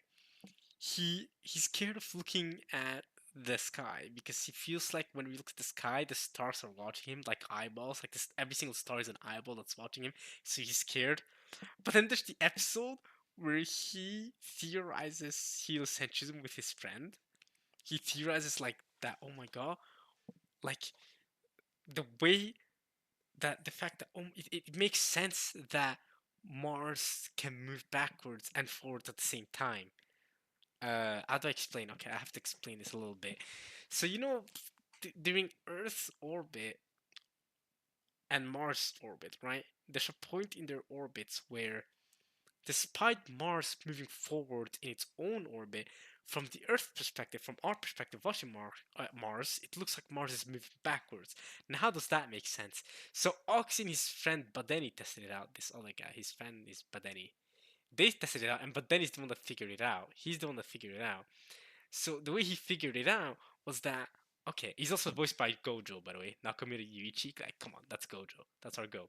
So, the way he figured it out is that, okay, if let's say there's a post, like a one post in front of you, okay, from the that's sticking up from the ground, right? And there's a guy in front of you that's running towards a post from the right side, and then he's gonna swing and do like a U-turn around the post, kind of like in a roundabout, okay? So it starts from the right side, and then he's gonna U-turn and then run back to you. So he's running away from you first, then he does a roundabout around the post, and then does a U-turn and he runs back to you, okay? From the right side of the post. And then let's say that that person running is Mars, and then you start running after him, but you stay on the inside of him, of the guy running. So you also run around the right side, but you stay on the inside of the post, and you run faster than the guy running on the outside. At first, when you're running towards your friend who's also running towards the post, right? Before he starts turning, before you start turning, you're still running straight because the post is still in front of you, right? So you're running, and at first it looks like Mars is moving forward, okay? Then, as you both approach the post and you're about to turn, and he starts turning to the left, and you also start to the left, but you turn on the inside, so you're closer to the post than your friend is, and you both turn at the same time, but you also catch up to him, right? Because you're running faster than him. As you approach him and as you run past him, if you look back at your friend, it looks like he's running backwards, right? Think about it. If you're running past someone, from your perspective, running past someone, it looks like they're running backwards. If you're running faster than them, even though they're running forwards, it looks like they're running backwards. So basically, it's that's the exact same thing as the orbit of Mars. From the Earth's perspective, when Mars is orbiting around the sun and Earth is also orbiting around the sun, the reason why there's a point where it seems like the Mars is moving backwards, even though it should be moving forwards from the Earth's perspective, is because the Earth is orbiting faster than Mars, and as it gets past Mars, it looks like Mars is moving backwards from our perspective when we observe Mars with telescopes and stuff. So it looks like Mars is moving backwards, but it's actually moving forward still from Mars' own perspective, and also from the Sun's perspective. It looks like Mars is moving forward. That's what this guy came up with, and one of the best scenes ever is when they theorize this for heliocentrism, right? Because that's another, big, way to support the idea of heliocentrism. He he realizes that, oh my goodness, he's got a point, and then his fear of the stars disappears during this moment, and he's there like, oh, and he's got a beautiful eyesight, right? He's a beautiful eyesight. He's got great, good. It says about the excellent eyesight as well. So he's got really good eyesight. He stares up at the sky, and all the eyes disappear. He sees the beautiful sky, the beautiful night sky, the great stars, and he's like, oh my god, the sky's never looked more beautiful before. And I saw that scene. His name also means eyes in Polish. Oh, Oxy means eyes in Polish. I didn't know that. But yeah, he sorry about that. He looks up at the sky, he's like, oh my goodness, the sky's never looked more beautiful in my life. And that scene, bro, it hit me. It hit me so deep, bro. I was there like, this is peak. This this is peak. That was the moment of like, this really might be end of the year. And then since then, it's only been 10 episodes. This isn't like a season 3 like ReZero. So it's not like it has that build up, but bro, what it's been able to do so far is so good. This to me, we'll see if I rate it 10 out of 10. I don't know. I mean, 9 out of 10 at least. That's the bare minimum I'm giving Orb. It's a 9 out of 10 for me. Like I said, anime of the year, bro. We shall see. More people need to watch this. That's what I'll say. What did I? 1 second, y'all. What did I rate Vinland Saga season 2? Is what I'm wondering. I gave Vinland Saga season 2 a 9 out of 10, not a 10 out of 10. That's crazy. I think it's because I try to restrict myself to only giving 5 animes a 10 out of 10. But yeah, I don't want to say anything more about Orbs just to not spoil it because all of you deserve to watch it blind because it is that peak. It is that peak. Everyone watched it. Also, the opening is amazing. Nando demo, nando demo, skebuko no kurai yo. るに怪獣になってもここにここして like come on, okay, the opening is peak, the ending is really good. Fun fact of the opening, the people who sang the opening, made the opening, haven't even finished the opening. They just did the opening for the TV version, like the opening version. They have not recorded the full song yet. But anyway, peak, peak. Everyone should watch Orb. If you're not watching Orb, if there's one anime on this list on this entire season that you need to be watching, it's Orb, in my opinion. Okay, moving on, we have more Sword Online. This is Gone Gale season 2, I guess. I've not watched Sword Online since season 2, like 10 years ago. So I've not caught up with everything alternate that's has an alternative or alicization and all that. I've not been caught up, but also don't care enough to get caught up with Sword Online either. So yeah. Kimi wa Maid Sama, I'm not watching this, but I've heard some good stuff about it. Ranma Half, I'm not caught up though. I've seen like a few episodes, like 2, 3 episodes, but I'm not caught up. I'm going to get caught up. There's not much to say about it, but this is similar to Urusei Yatsura. I mean, obviously, it's the same author as Urusei Yatsura. It's still Yumiko Takahashi. Married to. No. But I didn't mean to say married to. Or I did mean to say married to, but I didn't mean like I didn't mean it in the sense that I did. So I just scrapped that sentence. Uh, um, but yeah, Usatsura, I'll talk about this more. I feel like when it's over, because Drama Half Sim to Usatsura, it's kind of like you kind of know what you're getting. But I won't talk. I'm not gonna fully talk about it yet until I see more episodes. So yeah, and it's also not over yet. We'll see. Test question mark episodes. We'll see. It's gonna be 24 episodes or more. Uh, I'll definitely talk about this more. If it's gonna have 24 episodes anyway, I'll need to talk about this more when I do the winter 2025 video anyway. So yeah, but Rama Halt, I think so far it's really good. I'm a fan of it. If you like Rumiko Takahashi works, like Urusei, if you like Urusei, you're gonna like this. Rama Halt also for me, it's a great childhood anime, right? I remember this from my childhood. I loved it, right? I love the whole concept of hey, dip in water, you go from becoming a guy to becoming a girl. I love that, and the panda as well. He becomes a guy to become a panda after he dips in water. It's awesome. I love that. I love that. So yeah, but won't talk about it now. We'll talk about it some other time. And we have the Yakuza girl series. What's it called? It's called Raisewa Taningai in Japanese, but it's called Yakuza Fiance. It's just called Yakuza Fiance in Japanese. Oh, in English, sorry. Yakuza Fiance. Now, is she actually his fiance? Isn't he just forcing himself on her? But I mean, okay. This is about well. Yeah, I've been watching it. I think it's been really, really good. By the way, also among my top 5 favorite anime this season, I'd say this one. It's about this basically psychopath dude. He's part of the Yakuza, and she's also part of the Yakuza, right? She's her grandfather, at least, is like a Yakuza boss or whatever.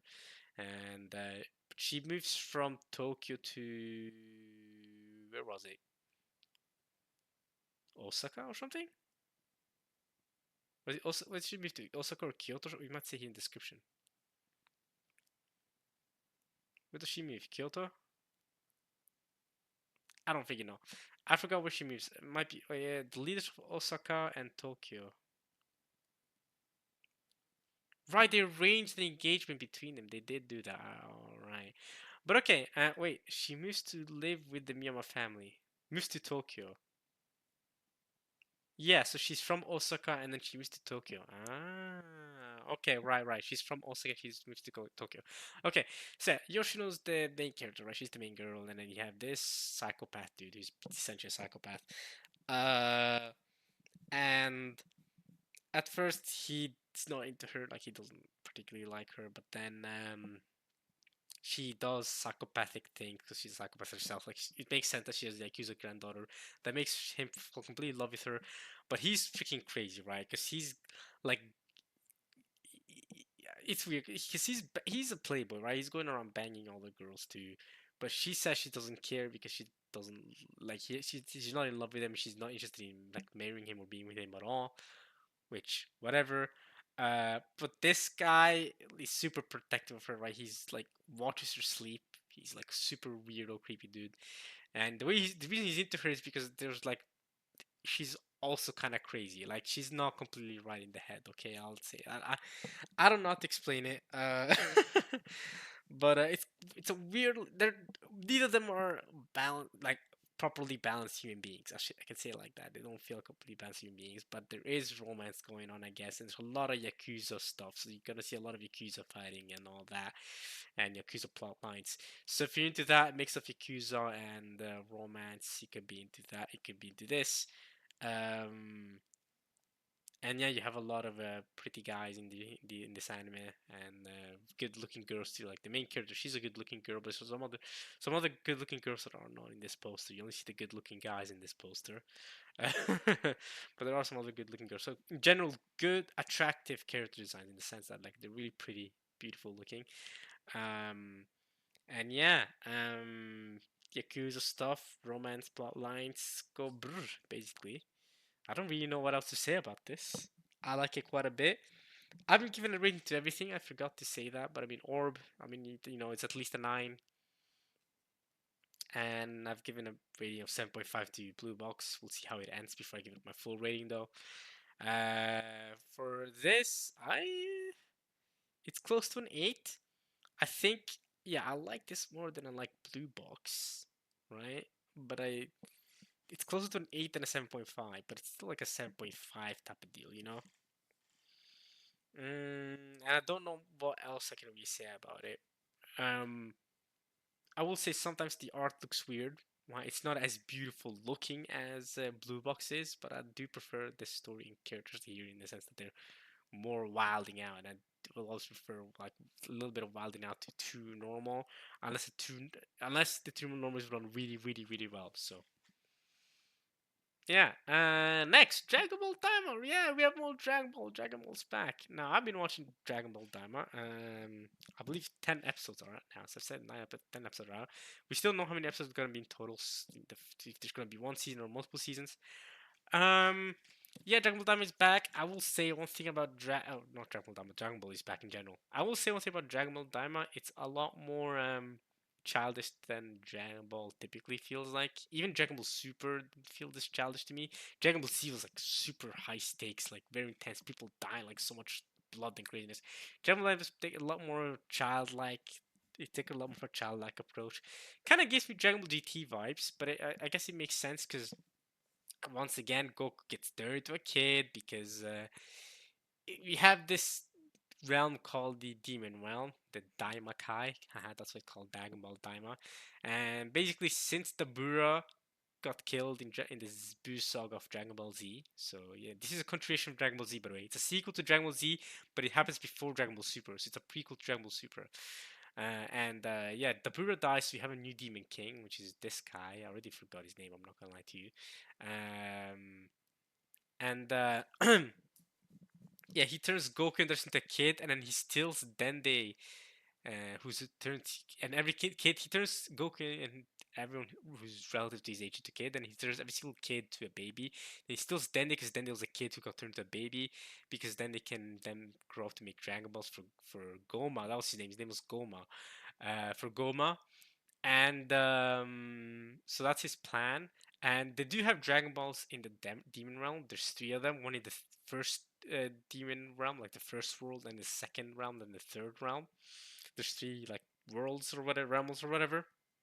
The first realm is the Demon King lives, and the second realm is like, the middle class, and the third realm is like the bottom class of the worlds or whatever, right? The bottom feeders, and each of them have their own Dragon Balls. But the reason why he can't get those Dragon Balls is because they have these what are they called again? Tamagotchi. These Tamagami, not Tamagotchi, Tamagami who rule who rule the who have control of the Dragon Balls. So to get them, he needs to beat them, but he's not strong enough to beat them. He doesn't understand strong enough to beat them. So instead, he uh, he kidnaps Dende from the human world. But obviously, Goku gets turned to Kid, and that was his plan to weaken him so that he can't, retaliate. But Goku's not gonna give up that easy. So he goes to the Demon Realm to try and get Dende back, and that's the story so far. He goes there with the Supreme Kai, and over there he also meets this princess. I won't say anything more than that. And Glory is the one who initially takes them there, but we end up learning, or we end up suspecting that Glory is a little bit of a sussy guy. He seems like a good guy, but he's also a bit sussy, so we can't fully trust him. Can eventually we learn that he's working with what's her name again? It might say here. His name, yeah, he's Shin Kaioshin, right? Supreme Kai. But I'm trying to find out. Degus is the name of his brother, of his brother. Oh yeah, we also learned that all the Kais, all the Supreme Kais and stuff, they're all born from the same, like, what, five trees. So they're siblings, but like they also have so many other siblings because like they're basically fruit. They're born the same way fruits are born, and they're siblings, but like that's only because they're born from the same tree, basically. So they share the same tree parent, whatever that means. So that's really cool. But okay, still trying to find Degesu. I'm trying to find what her name is. Well, basically, that's his brother, but he also has an older sister. That's his younger brother, but he also has an older sister in addition to his younger brother, and she's the one that tasked him with getting Goku and the rest, because she's working with Goma, but she's also like seems like she's trying to betray them. She's like her own one-man army type of thing, and yeah, she takes Goku with them because she wants Goku to get the Jag Balls from the Daima realm. Um, and with Glory to take them back to her because she plans to use them. But she has her own plans to try and make a new Majin Buu who works with her. So she has her own plans going on, and he has his own plans going on, and that's what's going on so far. So yeah, Goku goes to the Demon Realm, and that's where we're at now. It's not just Goku. Eventually, Vegeta and Bulma and Piccolo stuff follow along to the Demon Realm. But so far, that's who we got, and yeah, that has been Dragon Ball Daima so far. We're still in the Demon Realm now. Goku has gotten one of the Dragon Balls. There's two left to get in the Demon Realm. Uh, so yeah, it's not over yet. We'll see what happens to him and you know Goma and whoever whatever his sister name was. Let's see. I can Google it really quickly. I will say, like I said, a bit childish. Some not too. I don't know. Arinsu, that was her name. I just googled it. Her name is Arinsu. Yeah, I'm not sure if I like it just yet. Dragon Ball Daima. We'll see if it improves on me. If the stakes go higher, because what I always loved about Dragon Ball Z and even Dragon Ball Super like had high stakes. I enjoyed that. It does feel like Goku's a bit too overpowered, doesn't it? Because even Goma's scared of his strength and stuff. Even as a kid, he's the strongest, basically. So yeah, we'll see how that keeps going. Yeah, Dragon Ball Daima so far, I like it overall. Um, and this is the last project that Akira Toriyama ever worked on. Rest in peace, my goat. He passed away this year, man. That's crazy. That's crazy. Rest in peace, my girl. But yeah, Dragon Ball Daima. Okay, next we have Hitoribochi no Isekai Koryaku. I might have watched the first episode of this. Holy crap, there's a lot of girls in the back. Yeah, I mean, you could just tell from the poster, this is not an anime for me. If you like this type of anime, right, Isekai trash, might be not a harem, but like, come on, look at the girls chasing him. Okay, bro. He's running away from them, to be fair to him, so maybe he's getting chased by them, but like involuntarily. I don't know. But okay, we have Adinocha. Next, we have the second core of Tower of God. Now, I talked about Tower of God in the summer video as well. This is just the second core of that. It's gonna be 13 episodes, okay, and I've seen about 10, I think, so far. So there's 3 left. So yeah, there's not much to say about the last 3 episodes, even though I haven't seen them yet. Rachel hasn't made her appearance in this. Yeah, so we'll see if she makes her appearance in the last 3 episodes, because she's in the poster here, but she hasn't made her appearance in the anime yet. Yeah, like I said, the second part of Targa Season 2, I don't like it as much as the first part. There's this thorn thing. Yeah, I don't like it as much as the first part. I felt like the first part did a lot more with the characters and the interactions. Where part 2 has been a lot more fighting and the workshop battle and stuff. And I don't dislike the fighting, but considering, like I said last time, the animation, and like I said for the summer video, the animation got a lot worse season 2, especially in comparison to season 1. So the fighting is kind of like eh. And so I care a lot more about the character interactions, which we got a lot in the first part. The second part, not so much. So I don't like the second part as much. So if I had to rate the second part so far, it's still 7. I think I gave the first season like a 7 or 8 as well, and the second season a 7. This is still 7. It's not so bad that I give it a 6. But yeah, and Dragon Ball Daima as well, I'd give it a 7 too, by the way, if you're wondering. Dragon Ball Super probably, yeah, I don't know. I think I've given everything of Dragon Ball 7 to be honest, like including Dragon Ball Z. Dragon Ball Z deserves an 8. Dragon Ball Z deserves an 8 or a 9. Dragon Ball Z is goated. Nah, it deserves a 9. What am I? Yeah, for sure. What have I given Dragon Ball Z as a rating? Let's see. Have I given it like a if I give it a 70, okay, I give it an 8. Yeah, that's fair. Dragon Ball Daima give it a 7. I'd argue this deserves a 9. Let's see what I give in Dragon Ball Z Kai. I might have given Kai a 9. Yeah, also an 8. Okay, fair enough. Fair enough. Alright, whatever. But yeah, I'd say Daima is not as good as Z. What did I give Super? Because I'd say Super Broly's freaking peak. Oh, this is definitely a 9. What did I give original Super though? Where is it? Super Gals? What the heck? I can't type Super. There we go. Came out in 2015. Dang, it's been that long. It's almost been 10 years since Dragon Ball Super came out. That's crazy. I remember vividly when it first came out. I gave it a 7. Okay. I prefer Daima. I prefer Super over Daima so far, though, I will say. I can't believe it's been almost 10 years since Super came out. I vividly remember when it first got announced that it was coming out. I remember when Battle of Gods came out. That came out 11 years ago now. Almost 12 years ago. Crazy. So yeah, that's what I have to say about Tower of God. I might read the manhwa one day because I've heard the manhwa was really good and the anime doesn't properly do it justice, and it has One Piece level world building. So to me, that sounds so good. I love world building. So yeah. Okay, next we have whatever the hell this is. No, actually, I have seen the first 2 episodes of this. It just wasn't for me. Uh, isn't this the Kekkon? He got married to. Wait, what? Something about getting married. Kekkon surute honto desu ka? Honto desu ka? Oh, it says right there. 365 days to the wedding. A year to the wedding. Kekkon surute honto desu ka? Honto desu ka means really or like seriously. Honto desu ka, like really? Kekkon means getting married. Kekkon surute. Doesn't this just mean really you're getting married? Kekkon surute. Yeah, kekkon suru. Yeah, get married. Kekkon surute. Honto desu ka?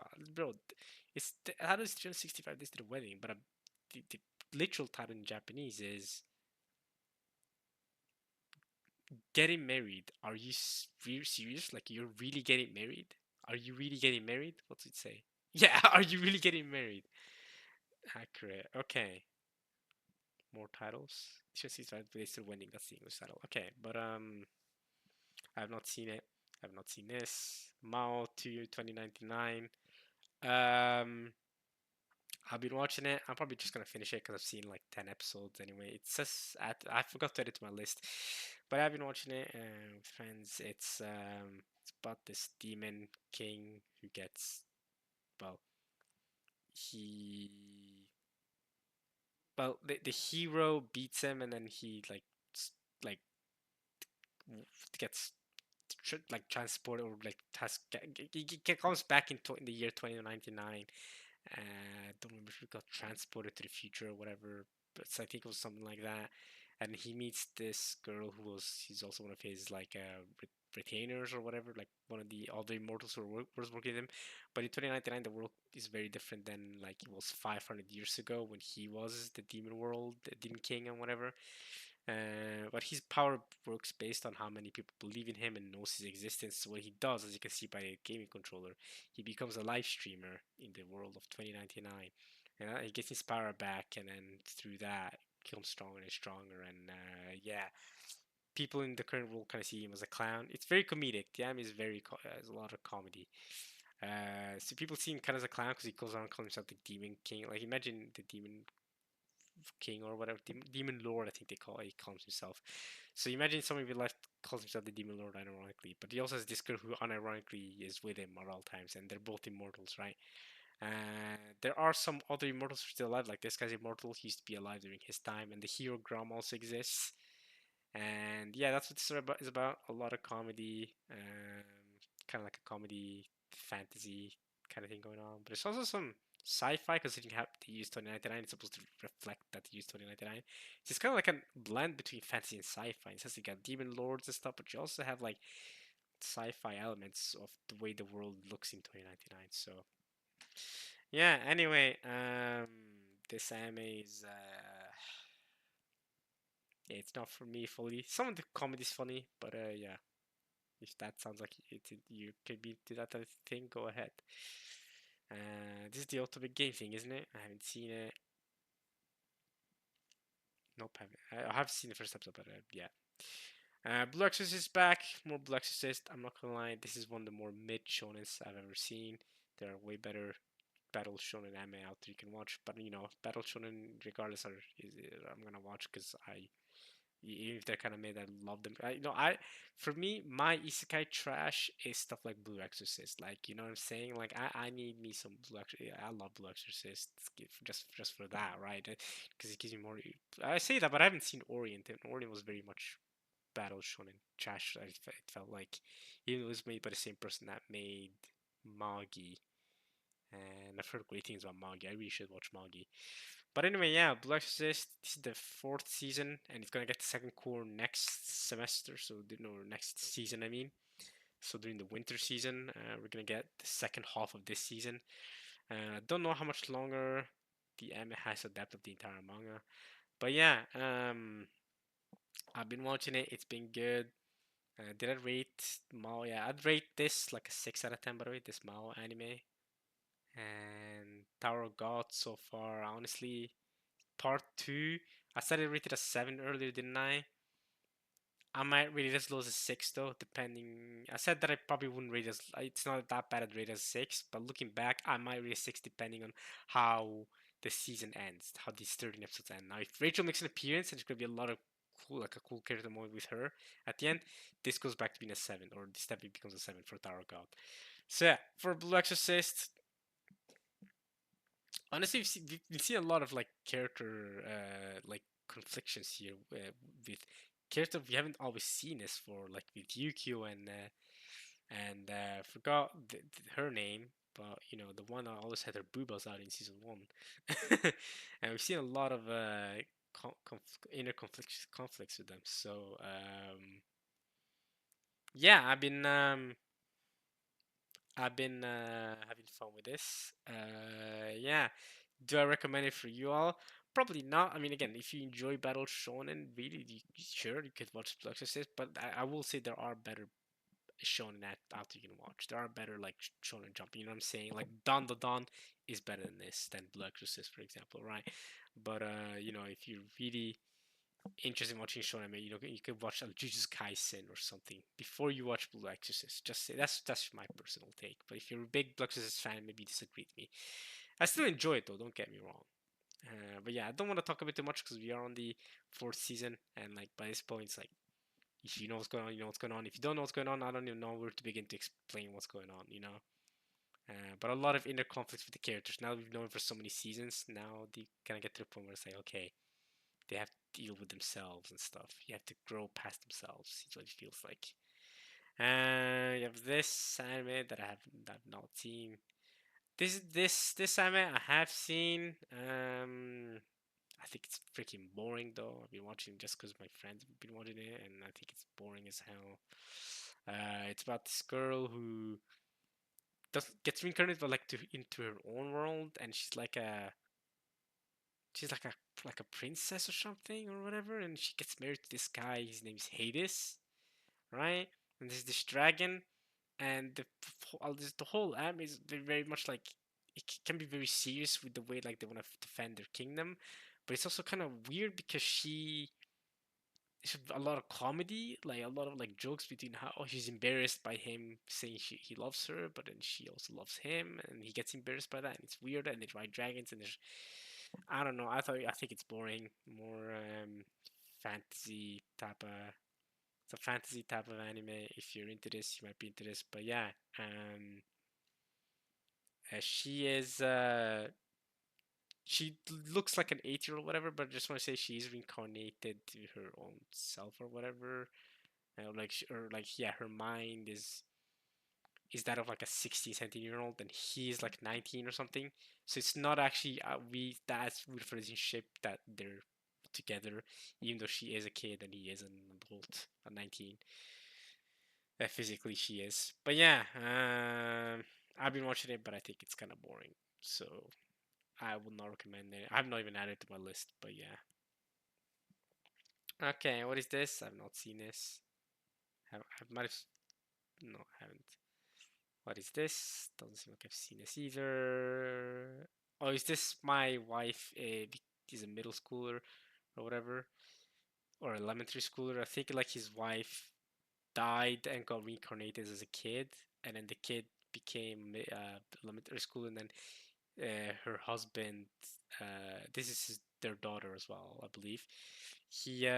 That's his wife. She passed away, and she got reincarnated to this kid, and then she gained her memories of being his wife. So she went to visit him, and he recognized that that's his wife, and then it's a little bit suspect, but yeah, my wife is an elementary school. If my wife becomes an elementary school student, that's what the English title. So yeah, man. I mean, that's what the anime is about. I've seen the first episode. That was what the anime was about, and it was very wholesome because she's like, "You better step it up because I'm no longer your wife. So you need to do better, a good job taking care of our daughter because I'm gone." But she still kind of does like things to help him out, even though she's not his wife anymore. But yeah, but she kind of has the mental age of an adult woman who is supposed to be a mother of a teenage girl, but she's an elementary schooler. Whatever. If you're into this concept, maybe this anime's for you. I only watched the first episode, couldn't watch anymore. Kabanhashi Ron, apparently there's a second season. I like the first season. Don't think I'm gonna be watching the second season, but yeah, second season of Kabanhashi Ron. Good to see. I like mystery anime. So I'm glad that they make mystery anime successful here and it's getting a second season and everything. Good to see more and more mystery anime being made every season. This is a fishing anime, isn't it? Yeah, I've seen the first episode. They go fishing and stuff. Kind of wholesome. Not fully for me, but it's cool, like a slice of life type of deal. So if you're into that, you might be into that. There's Mecha Ude. I remember watching the first episode and it giving me very like shonen Gurren Lagann vibes. So yeah, but I didn't watch any more than that. And I like me my shonen trash, but yeah, I just didn't. I just didn't continue watching this. I'll be honest. This is the Mixer anime, isn't it? What's the official anime called? Goku ni but okay, I'm not gonna read the Japanese title. What's the English title of this anime? How attended and all guys mixed. It's a mixer anime. I've been watching this. The entire anime has one joke. I'll be honest. This entire anime only has one joke, right? It's about these three girls. Yes, these three are girls who dress up as guys, and then these guys question themselves. Other than this guy, but these two guys question themselves whether they're gay for liking girls, when even though they're actually girls. Like, yeah, they're dressing as guys, and even other girls mistake them as guys, and because they look like princes, and they're like, "Oh my god, these are princes! You're so like pretty, good-looking, handsome men, or whatever." But no, you're not gay for liking girls, even if they dress up as guys. Then you're not gay because they're still girls. Nobody's trans. You're not gay. But the entire joke is that every episode is just them being like, "Oh my god, am I gay because I like them? Oh my god, is there something wrong with me? I like these girls who look like guys." Wow. Yeah. It's not fully for me, but I've been watching it with friends, so yeah. Okay. I don't think there's anything more to say with this about this. Next, Rurouni Kenshin is back. The Kyoto incident.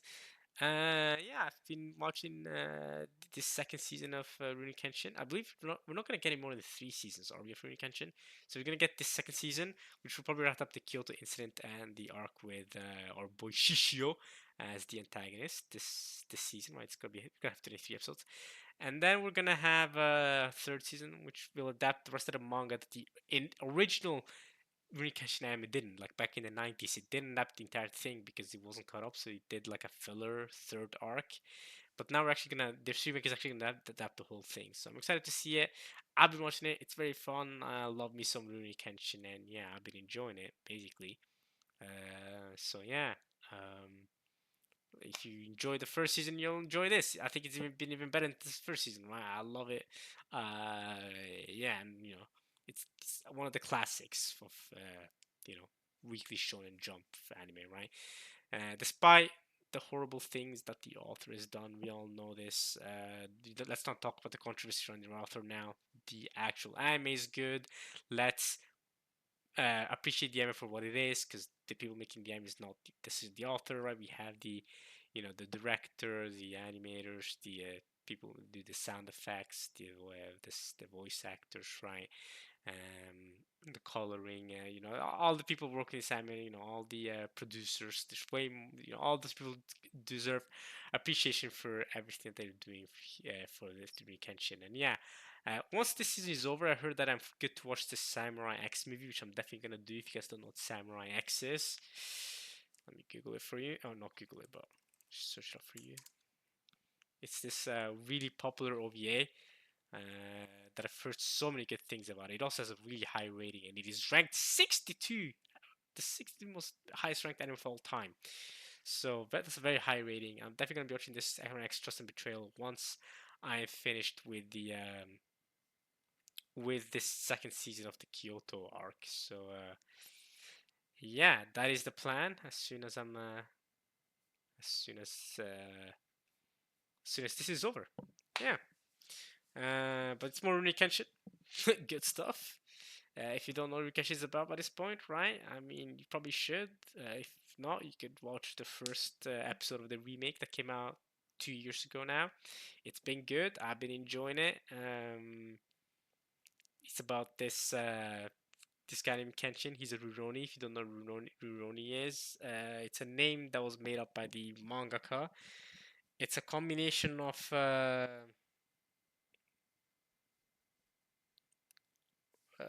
the name was like a combination of a Ronin and something else. It's a combination of two things, but it basically means this guy who's a nomad, right? Or like a guy who just wanders around, and he lives by wandering around and witnessing things. But he also goes around like protecting people. He's a good guy, but he doesn't use violence. Or he does use violence, but like he doesn't kill people. That's like the thing he's swore himself to never do again. Is to never kill anybody because he used to be this cold-blooded killer, but he's mellowed down.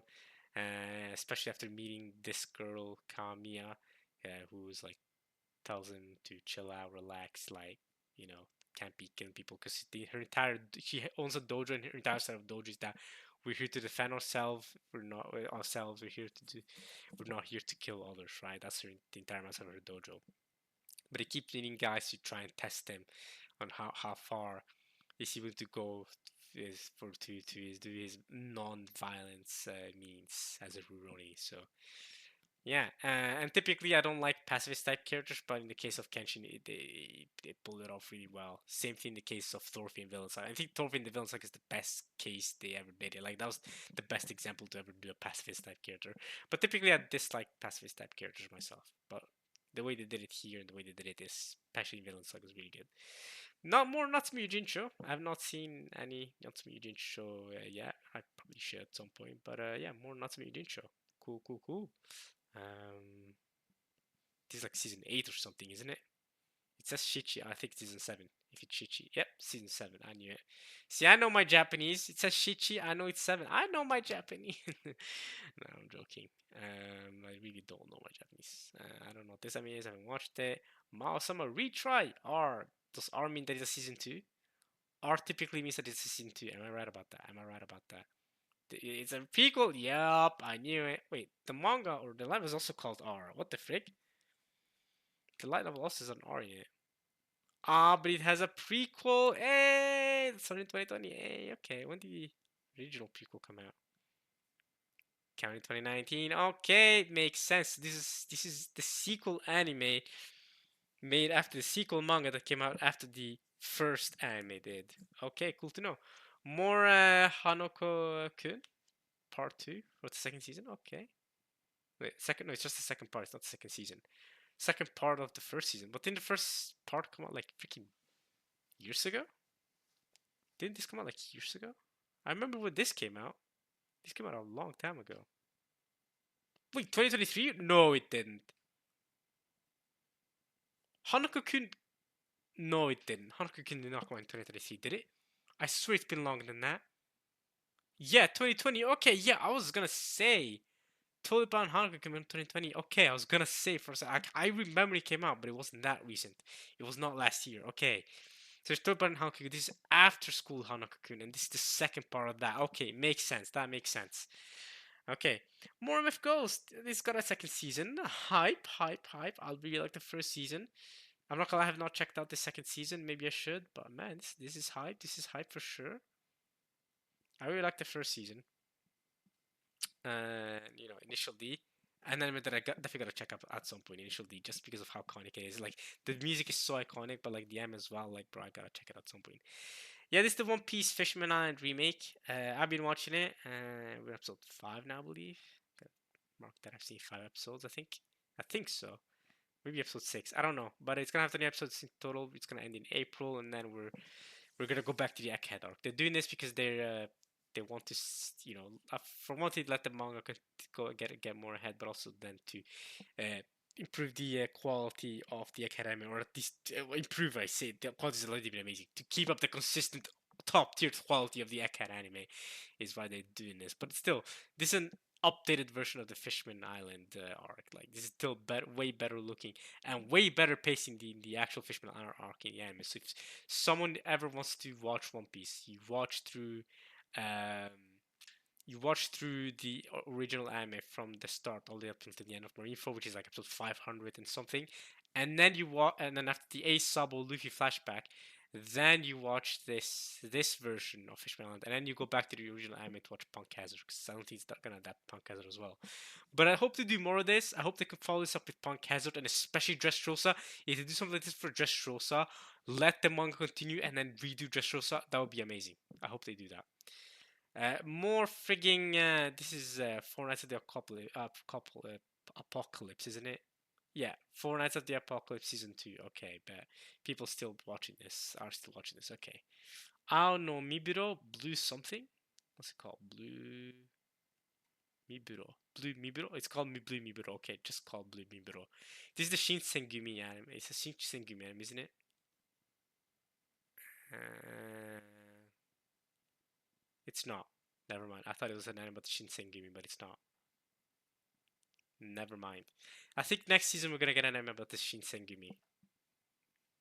Okay, you have this magical girl anime Domi. I think I watched the first episode of this. Thought it was kind of weird, so I didn't continue. This is the yokai school anime, but and this guy comes in as the new teacher, and he surprises you all these yokai, like even the skeleton. I think the skeleton is a girl, by the way.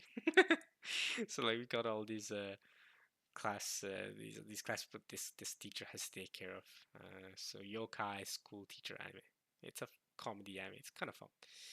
Okay, chilling game. I also watched the first episode of this. It's about this dude who's got no talent, but he caps his way to the top. He just lies super confidently and gets his way to the top. It's funny.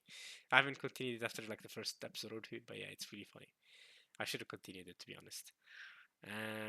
Watch this. Yeah, this is the magical witch girl anime. Has a really cool, unique art style, but it does kind of like remind me of a children's anime. I'm not gonna. It does kind of feel like an anime or cartoon for children. But yeah, it's about this girl who wants to become a magician, but doesn't make it in because he can't use magic and stuff, and so she spends the time in the standard class instead of the special Maguri class, the magician class. So yeah, and then she keeps doing her thing in her class. It's fun to watch, but again, like I said, it does feel a little bit of like a children's cartoon rather than like like a more mature anime in that sense. Still very fun to watch. Still like a definitely very like if you want a chill anime with great but art style is so cool like, and the animation is really it's a really unique thing to see. Like it pleases your eyes basically. Definitely something to watch while you relax, maybe eat some cereal or something for sure, for sure. So yeah, definitely relaxing. Okay, Kami Erobi has a second season. Good to know. What is that really good to know? I don't know. Do you guys remember the first season? Oh my god. Do you guys remember the first season? Oh boy. Oh boy. Okay. Anyway. Anything else that I've seen? Oh yeah, more tennis. More Prince of Tennis. The opening for this is amazing. I really like the opening for this. I've seen it. U17 World Cup semi-final. Okay. Yeah. I've seen the opening for this. It's a really good opening. I haven't seen the actual anime because I've never seen Prince of Tennis.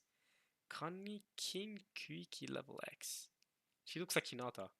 That's it. That's all I have to say. Murder Mystery the Dead. Ooh, I like the name. Comes out November 14th. It's been a month. But apparently it's not available yet. Okay. Well, that's the rating. Oh, that doesn't mean it hasn't come out yet, does it? I think that's it for this season, other than OVAs and ONAs and stuff that I should probably be talking about. Let's see. I have to go sleep ASAP, by the way. So I kind of want to rush through the rest of the things. If there's anything else to talk about, Fairy Tail, we talked about this last time. Still hold the same sentiments as I did last time. Same thing with Deluxe Nursery. Um, I hold the same views as last time. Uh, oh yeah, I did forget to mention one thing last time I talked about Deluxe Nursery is that when it comes to like the artwork, it's kind of like Umineko, like the initial visual novel, where they take a picture of real life places and then they add a filter over it, and that's like the background they use for this anime. It's really cool the way they do that. So yeah, there's that. Some other animes have done it too, but I think the way they do in Lego's Nursery is pretty fun. I think I like the way they do it here, and they do it in Umineko too, if you remember. If you've read the in the original Umineko, not the Umineko version that I read with me.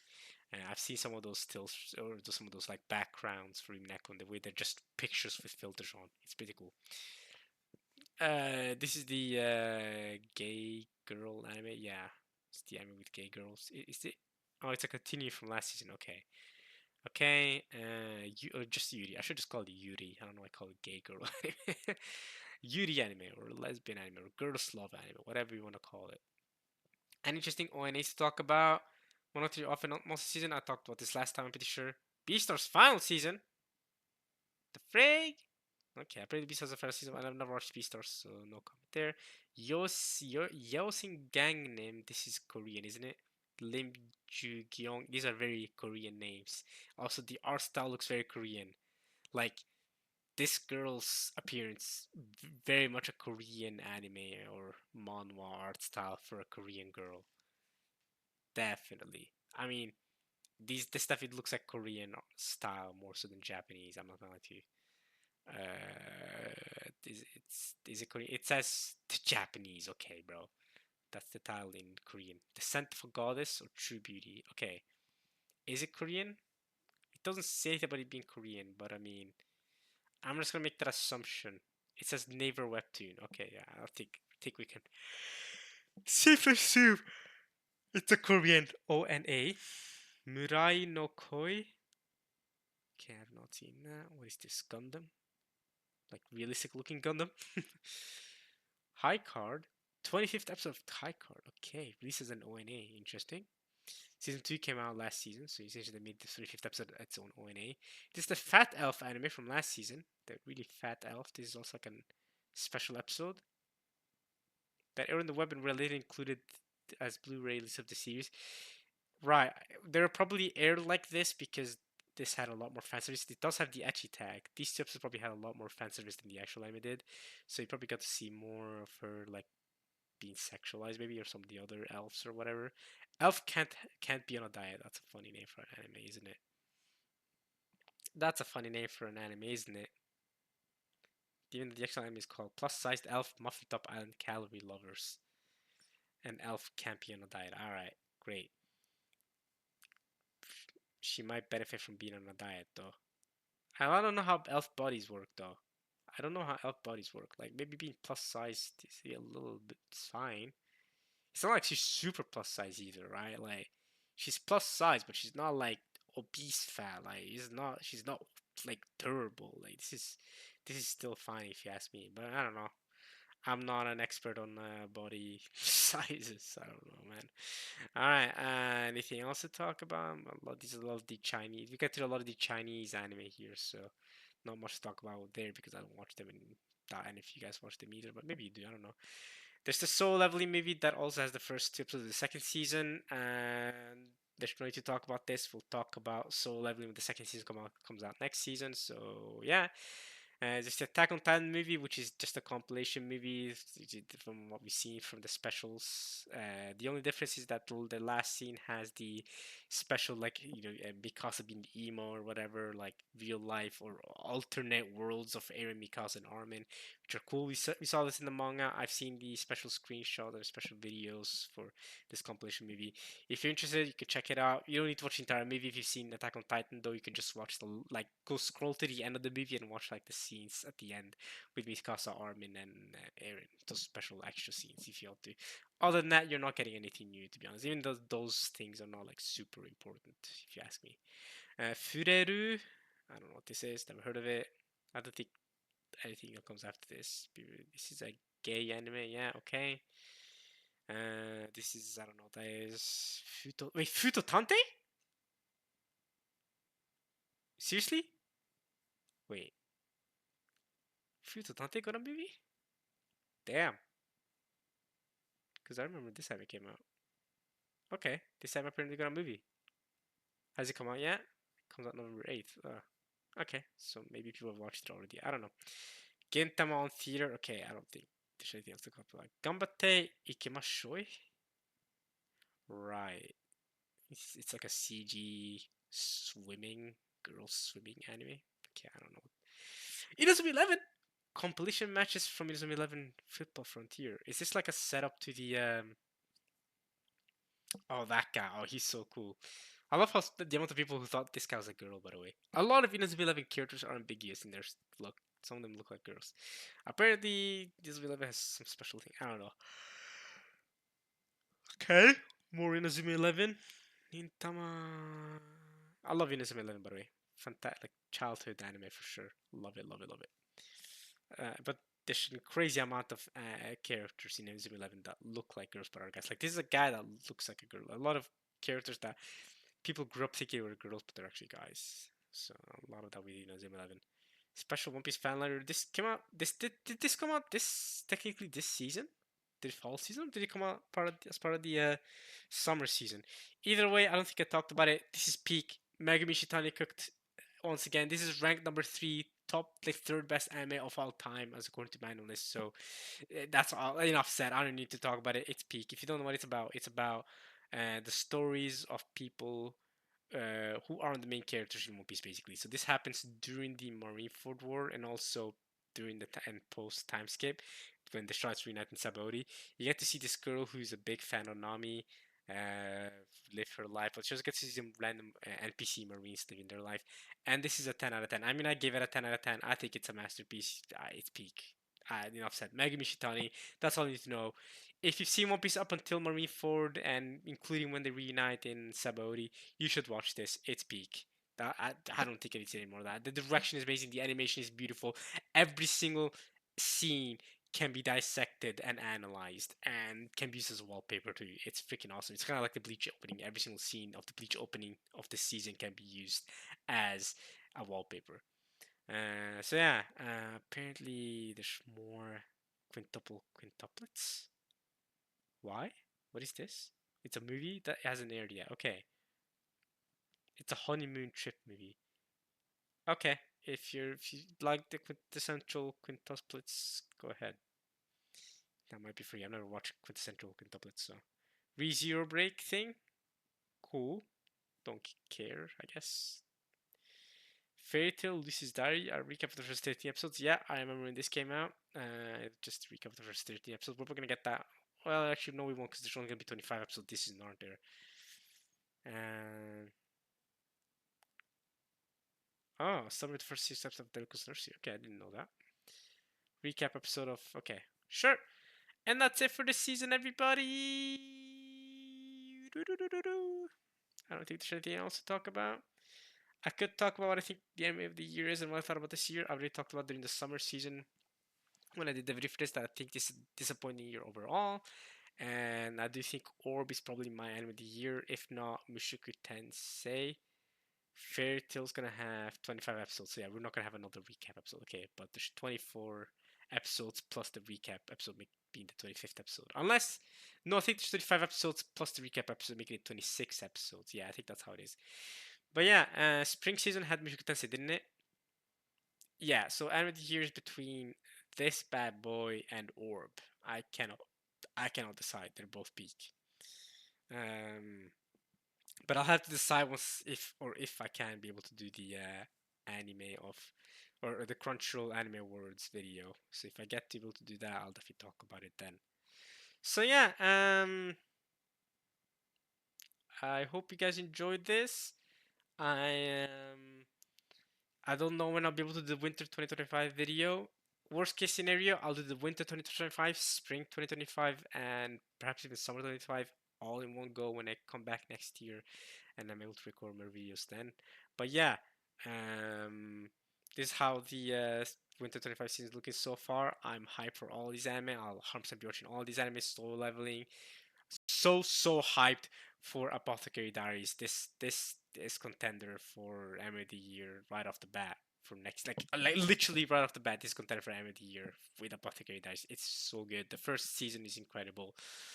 Second season it can only prove in the first season, right? I mean, yeah, we're hyped. More Doctor Stone, freaking hyped. Third season was so good. Super hyped for this. We've got some new villains coming in here. Okay, we're almost gonna be done with Doctor Stone, aren't we? I think we're gonna get fourth season. After that, we're gonna get the final season, aren't we? I don't think there's much left. It's gonna be question mark episodes, but yeah, I think we're also with Doctor Stone. Second season of Soul Leveling is gonna be hype now that we've gotten a rise and everything. So our main character's becoming a Chad. Cool. Sakamoto Days as well. I'm gonna be watching that. We'll see if I'll be watching My Happy Marriage, but you know I'll be watching 100 Girlfriends. 100% I'll be watching 100 Girlfriends. This anime is. I love the first season. I'm definitely gonna watch this season too. My Happy Marriage, second season. Um, uh, we'll see if I get around to watching this. I am not as hyped for this, but I did like the first season. We'll see if I have the time for it. Fate Strange Fake. Oh, you know I'll be watching this. I watched the first special thing, so I'll definitely be watching this when this comes out. I'll be talking about it more. Is this after school Hanako-kun? Is this actually just straight up toilet? This is Toilet Ban Hanako-kun getting second season. I have not seen the first season, so I can't talk about it. Honey Lemon Soda. I've heard good things about this. I'll be watching this too. Uh, Don't know what a lot of these animes are. Unnamed Memory, I feel bad for the author. I will not be watching this, but I do feel bad for the author because apparently they had their story ruined and rushed and stuff. Apparently, like the light novels were way more well done and in depth than this, but the anime kind of just butchered it. More Blood Assist. Yeah, I was talking about this earlier. So this is what we got to look forward to next season. Übelblatt. What does that mean? I wonder. I'm going to Germany soon. So I should probably maybe I could try looking up what that means. But yeah, Coincel is that guy's name. Okay. Um. So that is the kind of anime we're gonna get next season. Evil Leaf, by the way, is what Übelblatt means. Übel means evil. Oh, I knew that actually. Übel means evil. And Blatt apparently means sheet or leaf. What is the official translation? Übelblatt as well? Übelblatt. Okay. Well, okay. Zenshu. There's one other anime I'm looking forward to here. It's not listed here. I don't know which one. Issue's apparently getting a second season. Oh, this neat anime I've heard about as well. I'll probably be watching it. I'm not gonna lie to you. Do you like neat girl neat anime? I don't know. That's a niche genre, but it's a genre that's for me that I like. Leave me alone. Don't judge me. Yeah, some exciting anime. Definitely a lot of exciting anime coming out next season, for sure. Any cool OVAs or movies? Kaiju number 8 is getting a movie. Okay. Okay. Make a girl. Make a wish. Make a girl. All right, and yeah, and then we have the spring season with more Fire Force, Windbreaker. Cool to see. More Black Butler. Oh yeah, the big booba girl anime. Yeah, I saw this as well. Is this beginning after the end? Yeah, it is. Oh, I've heard. I saw the freaking post. I'm like, I've heard so much hype for this anime. I've heard so much hype. I'm also gonna add this to my list. Plan to watch. That sounds hype. I've heard so many things, good things about the webtoon, or manhwa, whatever. Um, yeah. Witch Watch is another one I'm excited for. This is another Weekly Shonen Jump manga, isn't it? I'm not excited about. I'm not okay. That's wrong. I'm not excited about it because I don't know anything about it. But like I've heard good things about, and it's from Weekly Shonen Jump, so y'all know Weekly Shonen Jump. I'm in, right? I'm in. Is it Weekly Shonen Jump? It is Weekly Shonen Jump. Yeah, we'll see. We'll see what it's about. It's getting an adaptation, so we'll see what it's about. Since when has it been airing? February 2021. Oh, okay, it's a little older than I thought. I thought it would be like 2022. We'll see.